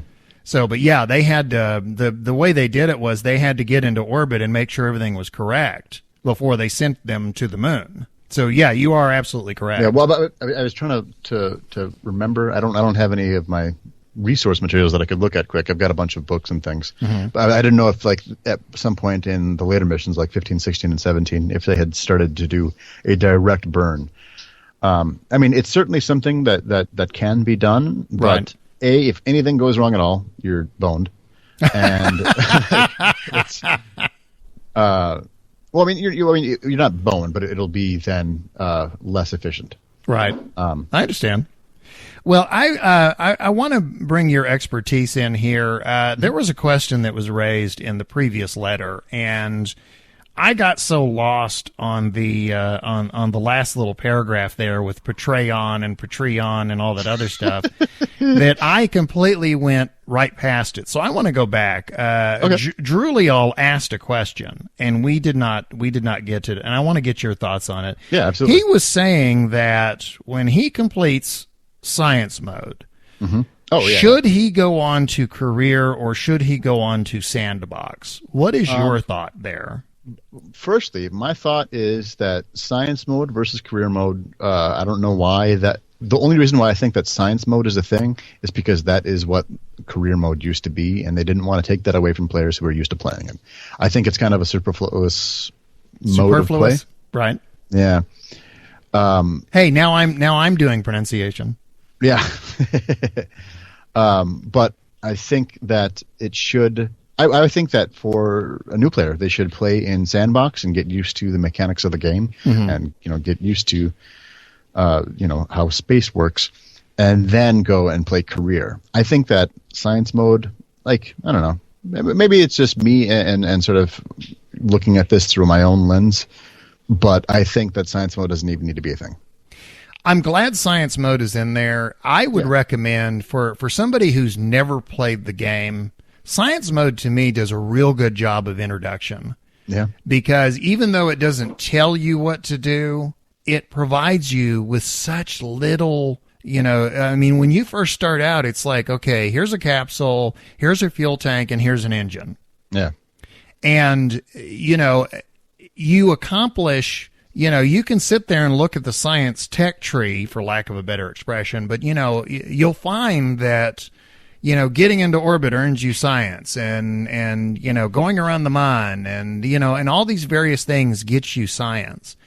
And it's a easy way of introducing kind of at your own speed the individual pieces and the various things you can do. Now, I know it's been argued that career actually does a better job of that. And I don't know if I agree with that or not. And the reason is, when I started, there was no career mode.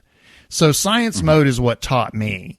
So my bias is kind of, well, that's what taught me, so that's what I'm used to. Yeah, exactly. For all I know, career may be better for the beginner. What I think, well, I've thought about it a little bit more, and I think that what might be best is if someone did sandbox to get used to the mechanics of the game, then science, and then added career. So then they have, so they're sort of continually adding more limitations on their experience. Right. I think that would probably be the most enjoyable, as to taking away those restrictions. Like the other way doesn't make sense to me. Right. So you think, so your suggestion would be after science mode, go to sandbox once you get proficient? No. I would say actually even start in sandbox and then go to science mode. So if you start in science mode, then I got you. you. Then I'd say go to career, because you're going to have a similar experience, only you're going to have that many more restrictions placed on your gameplay. Okay. So get proficient in sandbox and then go to career. Yeah. Don't try and juggle career from right out of the gate. I mean, you can. And depending on your personality, you might get really frustrated and quit. Unless you're Amy K, in which case you laugh at career mode. Yeah. Yeah. Exactly. Amy says, I eat career mode for breakfast. Let's see. Next letter is from me. This is from Free Toss. And you remember I talked about watching him with the shuttles? Mm-hmm. And I told you that he blamed me for one of his missions. This is the letter. Oh, great. All right. Okay. From Free Toss. Hello, Biff and Nos, in parentheses. Hi, DK. I'd just like to start by saying thank you for the wonderful show. I've listened to every episode and have been keeping up, quote, live since Maxmaps was on. The early ones aren't that bad, I promise. See, there's the Vista ad again. I figured that Nos and the rest of your listeners would be interested in my side of the story of how Biff blew up my space station, but not really. And I'm going to chime in with my side of the story too, because he leaves out a very important detail. What timing that Biff decided to tune in and watch me play on Steam for the first time and got to see two of the most spectacular crashes I've ever encountered in the game, and in the same flight, no less. The mission was simple. Send fuel to my space station using my version of a space shuttle, while testing the upper limit of the shuttle's payload mass capacity.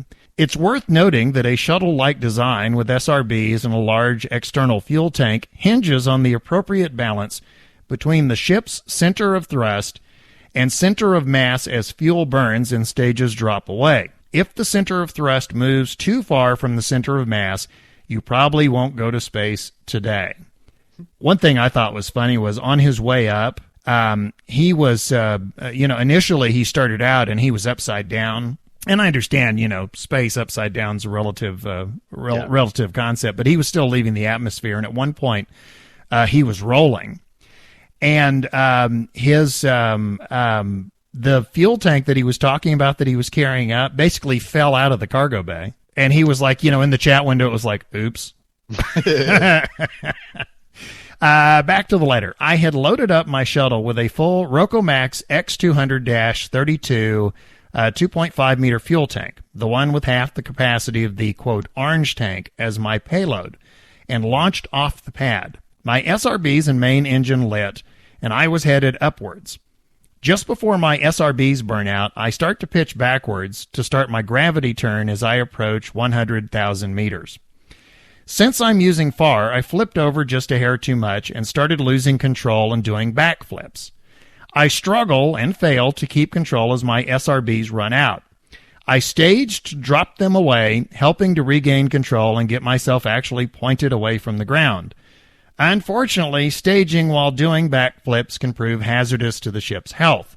A large chunk of the shuttle's right wing, the top section of my external fuel tank, And somehow, this is what I was talking about. My fuel payload inside the bay all explode as I staged away my SRBs.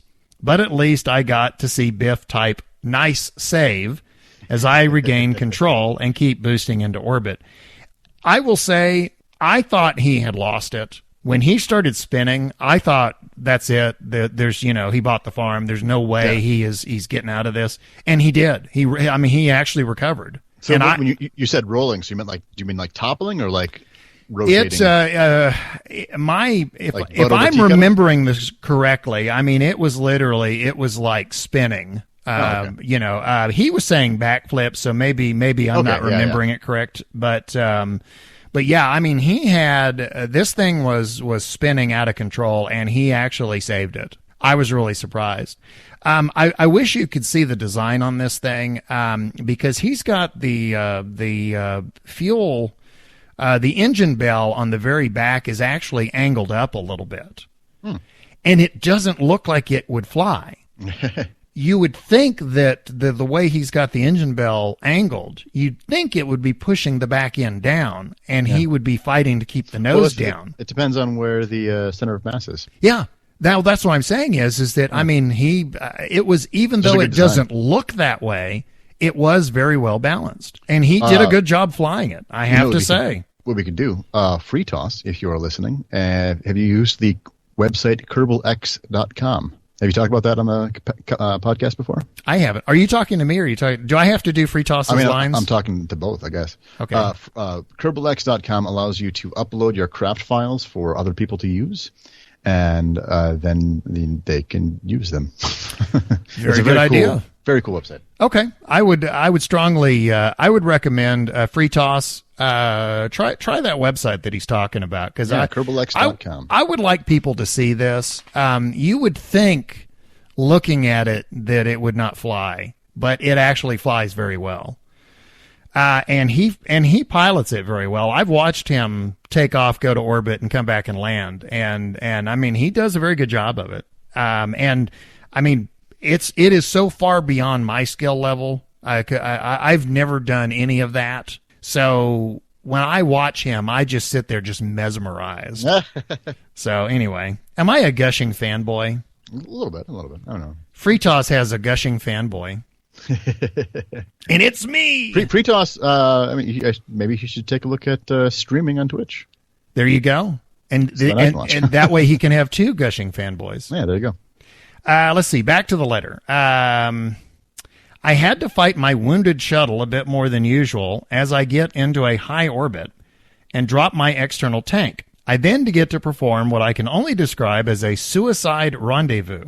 Only slightly distracted by talking to Biff, I'm suddenly within 1,000 meters of my station and still traveling at about 200 meters per second relative to the station. Miraculously, I managed to come to a stop about 100 meters away while passing within what had to be less than 50 meters of my station. I thought for sure I was going to hit it at speed, but all was well. I was able to dock to transfer what fuel and monopropellant I could to the station. I can say, from watching him, I was astonished. I didn't realize that this was not planned, because it really truly looked like it was planned. But it was like, can you imagine going like full speed at a space station and then coming to almost a complete perfect stop exactly where you need to be? Yeah. That's what it looked like. That's awesome. And I was watching this, it was almost like, old lady with my hands over my eyes, I can't look, I can't look. But it's like he was going full bore at the station, and then it's like he shoots right past it and then just boom, stops. And I was watching that thinking, I couldn't do that if I tried. Yeah. But he did it. It's hard. And then now he's basically going, yeah, that was an accident. So it's like, could have fooled me. It sure looked like you knew what you were doing. Back to the letter. Now all that remained was to see if I could land back on the runway while missing half my right wing. Turns out I couldn't get the chance to try. I undock from the station and drift away slowly as I time warp ahead so that I can deorbit in about the right spot to land back at KSC. All is looking good. I throttle up to start my deorbit burn, and I'm watching my periapsis when I see something enter the left side of the frame. Before I have any time to react, bam! My shuttle runs headfirst into my space station at least 100 meters per second. Explosions and debris fly in all directions. Both the station and the shuttle are crippled beyond repair, with Jeb and the crew of the shuttle left alive, but stranded in nothing but the Mark III cockpit. And I was confident enough to not bother quick saving. It's just my sandbox file. What's the worst that could happen?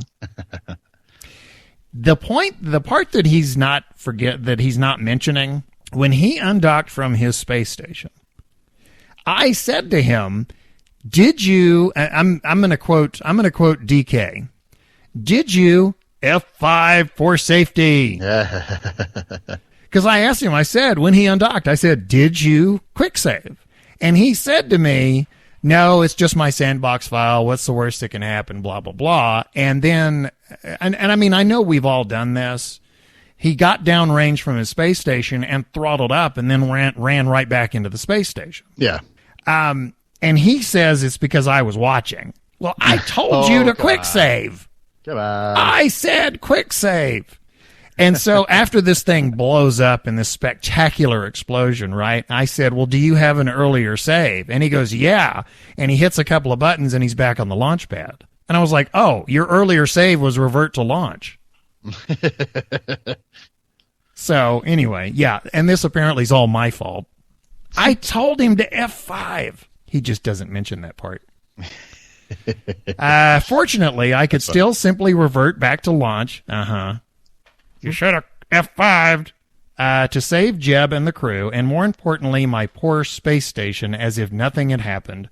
Biff and I got to see both a surprising piloting save and a hilariously Kerbal 1 in a million accident.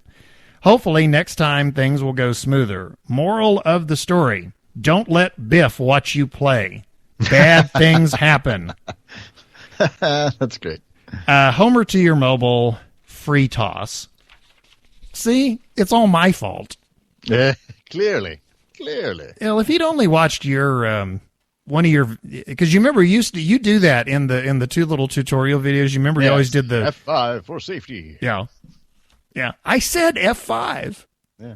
But I mean, seriously, he literally did say to me when I said, "Did you quick save?" He literally said to me, "What's the worst that could happen?" And then proceeded to show me what the worst thing that could happen was. It was like, yeah, you could run into your space station.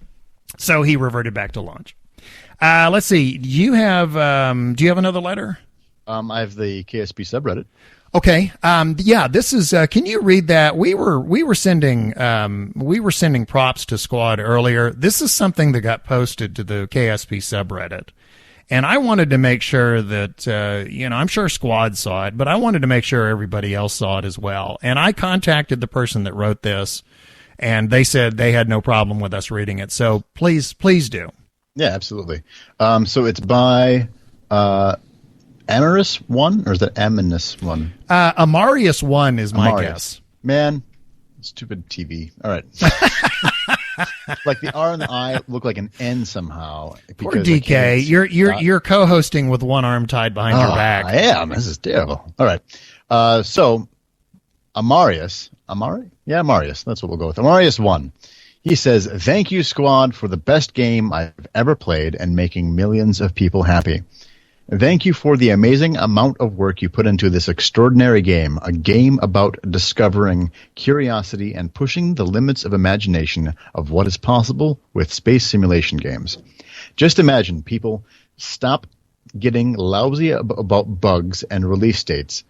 I am sure that most of the KSP's developers even spend nights on coding, fixing, and testing things so we can have more in the next version than the previous one.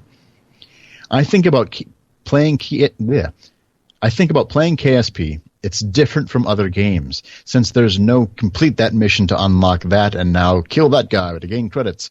There's none of that.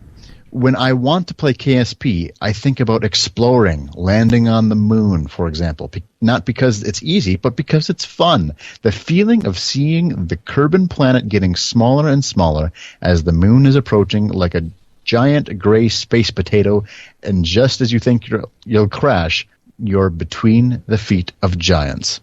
The feeling of being so small, you and your Kerbals, the only pioneers of the black, beautiful nothingness of space, you feel alone, but at the same time, reunited with the oldest pioneers. That is the feeling that this game causes. Stop criticizing Squad because they don't put enough effort in fixing bugs. They are not the most experienced and richest game studio in the world, so they do what they can with very little. Put yourself in the position of Max, for example. I'm surprised he is still a sane man after all the things he has to do every week, not to mention the amount of time he spends to work on this piece of art. On the other hand, they know how to deal with the community. They don't like it, improve it till they do. They don't like that idea, scrap it if that's what the community wants. And they somehow also manage a good hype balance. Minecraft started to break hype balance after the Microsoft deal. Many sneak peeks, but no snapshots. Squad distributes just a tiny bit of sneak peeks so the hype doesn't go like an empty balloon when they release the next version. Much hype, but not so much. I would also like to thank the awesome modding community that makes this game the best. If there's something missing from the game, they will add it. Even if a meteorite falls on Squad HQ, KSP will not die, thanks to the modding community. Are you bored with the same parts? Install a new part or texture pack. Want more planets? Check out the Copernicus tech threads. In other words, the modding community will keep this game alive long after Squad has finished development on it. Another thanks to the lovely Kerbal community, unlike Reddit, is better contained on the official forum where everyone can tell their opinion, share their thoughts, and eventually contribute to this piece of art, Kerbal Space Program. Thank you, Squad, for this game and everything you do to keep us happy. Amarius1. Can I just simply say amen to that? Yeah, first off, that was delightfully well written. Yes. I love the callback to JFK, not because it's easy, but because it's hard. I know that's not exactly how he said it, but he called back to it. It's easy because it's fun. Yeah. That's great. Anyway, so I wanted to say, Squad, for all the nitpicking, your hard work is very much appreciated. And this is hands down my favorite game of all time. I thoroughly love this game, and you guys do a great job, and you continue to surprise me. You keep doing things exactly right. So anyway, my hat's off to you, and I thought you guys were deserving of some praise. Yeah, and that's great for everyone who doesn't. First off, if you do Reddit at all, actually the only Reddit that I really check is the KSP Reddit. Mm-hmm. It's a great place for the community. And Kerbal Academy too is Kerbal Academy too. Yeah. You can learn a lot from those two subreddits. It is amazing. The discussion there, there's always something interesting, and what's nice about Kerbal Academy is, sometimes you go there and learn something and sometimes you go there and teach something. So, Yeah. It's the circle of life. Yeah. Okay. Last letter. And this is, remember I said that I had another letter from Northstar? Yeah. This is the letter. This was the letter he wrote, and then he wrote the other one, but I'm kind of doing them out of order. From Northstar. So, where to begin? First of all, I was quite overjoyed to hear your references to Hitchhiker's Guide to the Galaxy last episode. The Hitchhiker series was one of my favorite groups of novels. I'm sure there were several books written. Yeah, there's a used bookstore here that has a real nice selection, and they have a bunch of British editions of the books available, and it's a box set. And what I thought was so funny was the box set says it's all 5 books, and it's the Hitchhiker's trilogy. Get it? Yeah. 5 books trilogy. Haha. Okay. Yeah. I guess jokes kind of when you explain them, they kind of lose some of the luster, don't they? that's when they get really funny, Biff. Yeah. When you have to explain it, and then they understand the joke. I'm slowly working my way through the original radio series too, which is it's great. It's so good. Yeah, I'm not used to listening to radio dramas or radio comedies, I guess, as it were. So it's a new experience for me. But it's kind of nice to rediscover that very familiar story, but in a different format. And the little subtleties, there's little differences because, Douglas Adams, there is no one Hitchhikers. Every one of them was slightly different. So yeah, absolutely. There's always something in there that's a surprise. And radio dramas are great too. I've done a couple of them. Have you really? Yeah. I'll link you. Why should I be surprised? If it's something that I can record, I will probably do it. Hey, DK, you can be honest with us. You've done everything everywhere, right? Clearly. It sounds like it. I am actually omnipotent. Most people don't know that. There you go. You're a polymorph. When I go to land on the moon, I just think about it. There you go. Just out of curiosity, you don't like glow blue and have like a atom symbol on your forehead. I said, no, I'm Doc Manhattan. Yeah. Yeah. Okay. You figured me out. That's why I don't have the webcam on. Just promise me you're the Dr. Manhattan with the little shorts on. Please. No, I'm a purist. You got to go all the way. Oh, natural.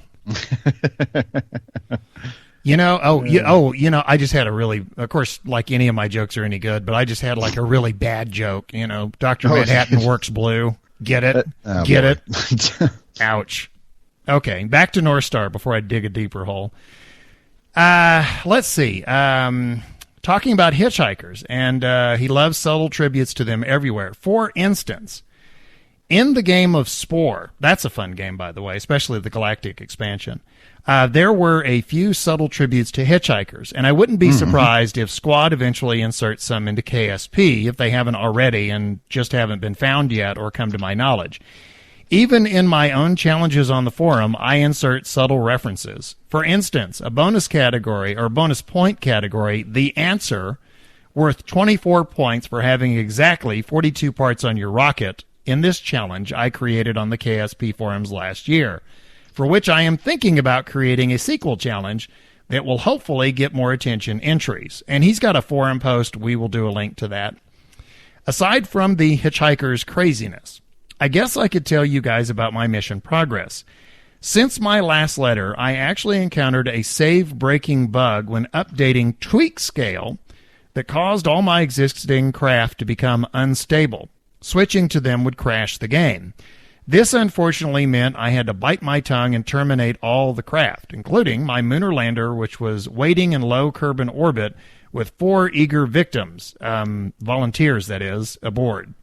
Since then, I have redesigned much of the mission and launched all the components again to low Kerbal orbit. Some of your listeners may have even had a chance to witness some of these launches. Yeah, we mentioned in the last episode that that it's look for Northstar on Steam. It's a lot of fun to watch him because he's playing this game at like the subatomic level, is how I put it. That's fun. I'll have to check him out. Yeah, I believe if I off the top of my head, I believe it's Northstar 89 or 1989, something like that. Okay. There are now not 4 but 5 Brave Kerbals in orbit and a Tug lander combo that was launched in no fewer separate launches, waiting to carry them to the Mun as well. The launches were in order: fuel module number 1, engine module, control module, fuel module number 2, and then lander. I was stuck using a, quote, swarm of ants approach to assembling my mission vehicle, of course, because I am playing with real solar system and procedural fairings. That's what, last week when I was talking about the mod where you like custom create your parts, that's what I was talking about, the procedural fairings. Yeah. The latter of which has been effectively restricting my rockets to a 3-meter diameter above the launch stage due to tech level size restrictions, as I extensively utilize stage recovery and can't build an effective SpaceX style recovery system without interstage fairings, which interestingly enough, Squad will actually be adding to stock with the 1.0 release. This one really nice thing I like about Real Solar System is that it forces you to build really big rockets if you want to go anywhere much beyond low Kerbal orbit or get much of a payload to orbit. The one thing I really can't stand about Real Solar System is that it forces you, it forces you to use really big rockets or make use of a lot of in-orbit assembly if you want to go anywhere of interest with a significant payload. But most mods in KSP aren't balanced around the larger size requirements, and stock KSP certainly isn't either. Rockets in KSP are actually tiny compared to real life. Well, I would think because, the distance is smaller, too. So unless you're doing it's Real Solar System. The Kerbin is fractionally smaller. I'll have more mission progress in the future, but safe to say that's enough for now. I've got some updating of my mission reports thread on the KSP forums and some updating of the mods on my KSP install to do before I play again. Regards, Northstar. Again, I've never seen an install of KSP take as long to load as his does. I don't know if you ever tell you should watch mine. I really play with a lot of mods. Tell me which mods I was going to ask you, which mods do you play with? I will find a list and I'll give you the list in a minute. Okay. But because it's not on your TV, is it? It will be. I mean, I could probably try to. Poor guy, you're having to read blurry text. It's actually it's just a big list that is probably not even interesting to read. But so real quick before I forget, there is kind of a Hitchhiker's Guide reference in KSP. But really? It might be a stretch. But for the LVN, the atomic rocket motor, right? Its description is something like it has radioactive exhaust, it overheats. The LVN is harmless mostly. Oh, really? Oh, mostly harmless. Mostly harmless. Yeah, okay. That's how I read that anyway. Okay. And then also I will say I am not a super big fan of Real Solar System mod. Right. I think that I think that it makes it so that things just take longer. I mean, you have to build bigger, and I guess that makes it so that the construction is more challenging. But for the most part, you're just making things take more time. Well, it to me, because I considered when I was trying to kind of figure out what to do next, one of the mods I considered was Real Solar System. And when I looked at all the gymnastics I would have to perform to install it, and based on, and after watching, part of the reason why I wanted to watch Northstar play on Steam was to actually see the mod in action. But to me, it just delays what I like about the game. So that's kind of why I decided against it. I agree. And that's how I feel about it too. I've got an older mod list, but it's still a mod list that is long. Ready? I'm disappointed you can't just rattle this off. Well, I mean, I would miss some. Oh, okay. Okay. So I'm just busting your chops. A slightly older list. All right. Okay. So, enhanced navball. Aren't we all? What? I said, aren't we all? Oh. A slightly older list. Yeah. Enhanced navball. Enhanced navball. Navball docking alignment. Docking port alignment, the Navy Fish one. Final Frontier. Fine print. Debris fund. Near. Kerbal mechanics. Real shoot. Kerbal alarm clock. The KSP alternate resource panel. Kerbal engineer redo. Landing height display. Precise node protractor. RCS landing aid. Module manager. Toolbar, of course. TAC life support. Remote Tech 2. ScanSat. KW rocketry. Near future propulsion. Near future solar. Near future electrical, near future construction, near future space parts, and near future technology. Procedural phalanx, science alert, B9, aerospace, space plane plus, that tells you how old this is. Oh, wow. Action groups extended, modular colonization systems, Kerbal attachment system, internal robotics, TAC fuel balancer, universal storage, editor extension, crew manifest, part catalog, and the contracts window plus. Wow. You do have quite a list. So that's for... It is a slightly older list, but that was just the list that I know that I had. The Space Planes Plus reference is what gives it away. Yeah. Because that was it 0.90 that got added? I think it might have been... Or was it 2.5? I think it was 2.5. Okay. They're, honestly, they're all blurring together. So. Yeah, right? Well, last thing I want to touch on, we got some tweets this week, and I wanted to go through these really quickly. As I said, Nos is not here this week. I now know where Nos is thanks to YouTube. And I have to thank Haywood Floyd for pointing this out. He posted a screenshot on Twitter, and the caption said, "Oh no, poor Nos." The screenshot is, we post episodes of this to YouTube so we can get the closed captioning. Mm-hmm. The closed captioning has all kinds of fun with our program. I was looking at last week's episode. At one point, we apparently said the F word. Whoa. Which we did not. Huh. But it's in the closed captioning because we said something that sounded suspiciously like the F word. Sure, yeah. Well, the YouTube closed captioning is an imperfect system. To say the least. Okay, we close the show every time. I say, I'm the LMP and our CMP, and then he says NosTromo. And then I say, until next time, and then together we say, happy Kerbaling.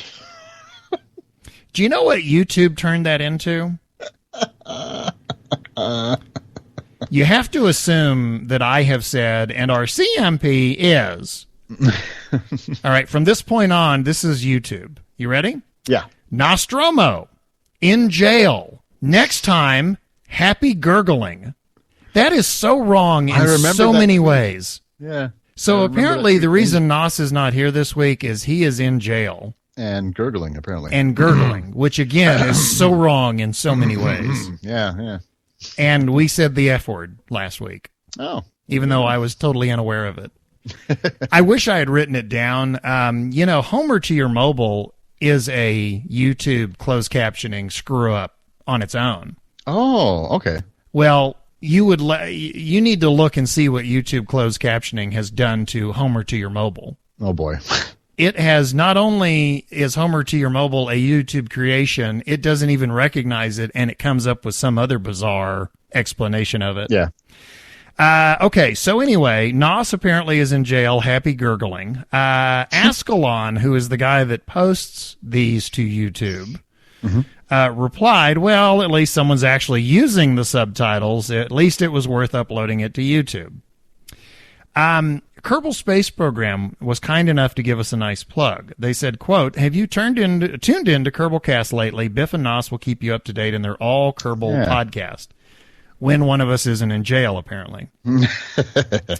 Unknown Spaceman had a suggestion for the Kerbal board game. And I wish I had thought of this myself. This is beautiful. Do you know how there were squares where you lost a point if you landed on them? He suggested a square that was Mike hit -1 point. See, now I was expecting that myself. Were you really? Never even occurred to me. I wish I'd have thought of it. Never even occurred to me. That was clever. Renslowing says, wow, I don't usually go for fart jokes, but that ending was hilarious, or heliacal, depending on what time it is. And I'll let you look it up. Mittenpo, quote, I play Kerbal so much that I even see a gas giant, or a gas planet in my evening coffee. Build, fly, dream. And he had a screenshot of, it was like a latte. You know how they swirl them? Yeah. It really did. When I first saw it, I thought, wow, that's a fuzzy picture of Jupiter. No, it was... That's awesome. Yeah, it was a latte. Your uncle said, Kerbalcast, the board game, sounded like a lot of fun, though. Particularly enjoyed the Amy K bonus plus penalty combinations. Last tweet, and I put this last because this is my absolute hands-down favorite tweet of the week. And it comes, ironically, from Amy K, who you can find on Twitter as LittleBlue50. Are you ready? Quote, in hysterics listening to the Kerbalcast board game.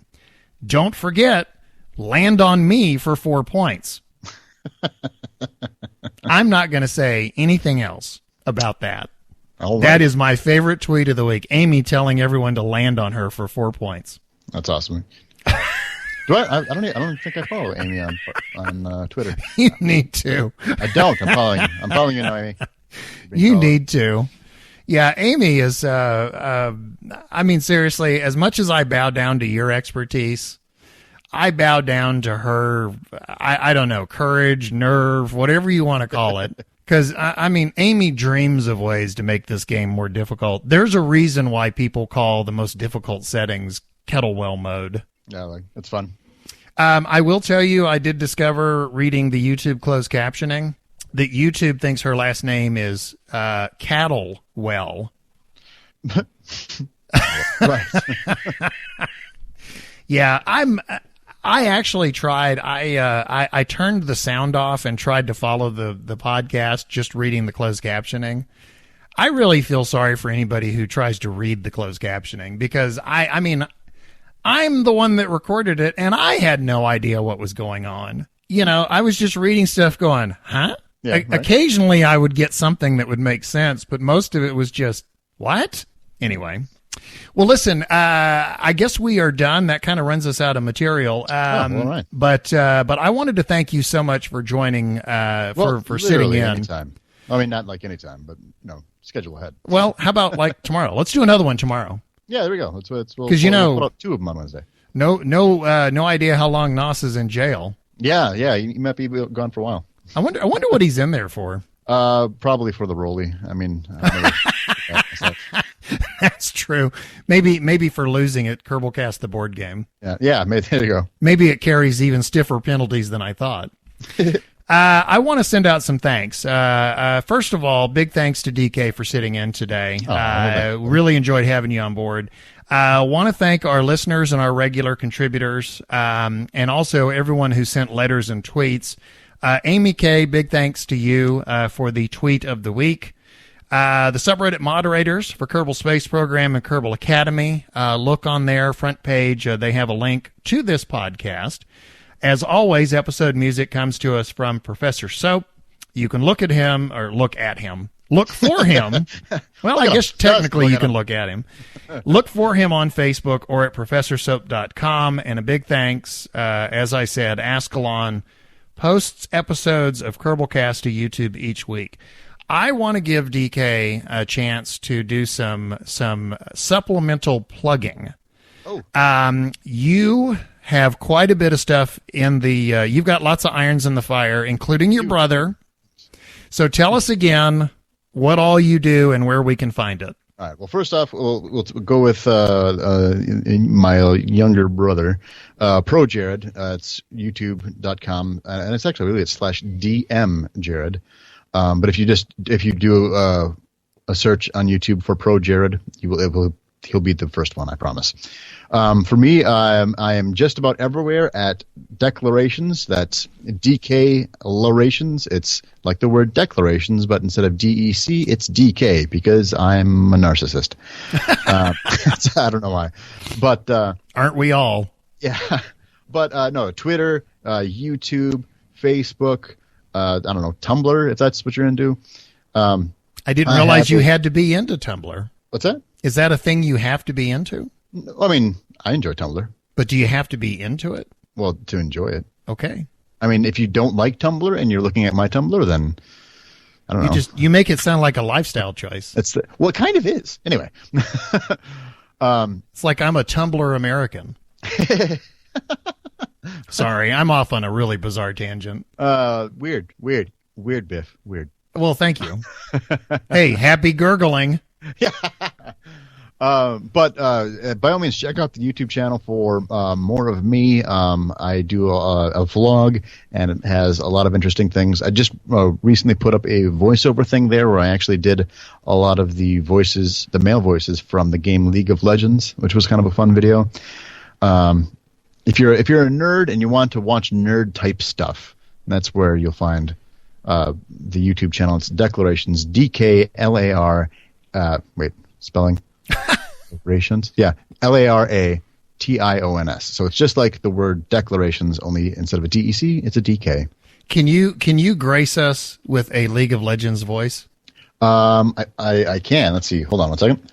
He's doing throat exercises. No, I'm trying to remember one of his lines. Let's see if I can do it cold. Here we go. Ready? So this is Warwick, the werewolf. It's only fun when they run. So that was cold. I'd have to listen to it again. But I don't think. Oh my! Okay, I'm sorry, but my free toss. I'm sorry. Your fanboy has shifted allegiances. I'm gushing over DK now. That was so cool. Do it again. Do another one. I've got to hear this. What's his other one? And then it's I don't know. It's only fun when they run, and then Oh, yeah. Let's make this fun. Yeah. You're going to have to give me a minute. That is so cool. So that's League of Legends. Yeah. Okay. Well, good. Well, have you done your supplemental plugging?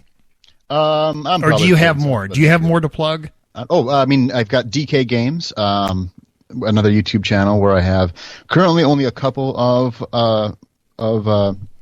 tutorials for Kerbal Space Program. I would like to make more.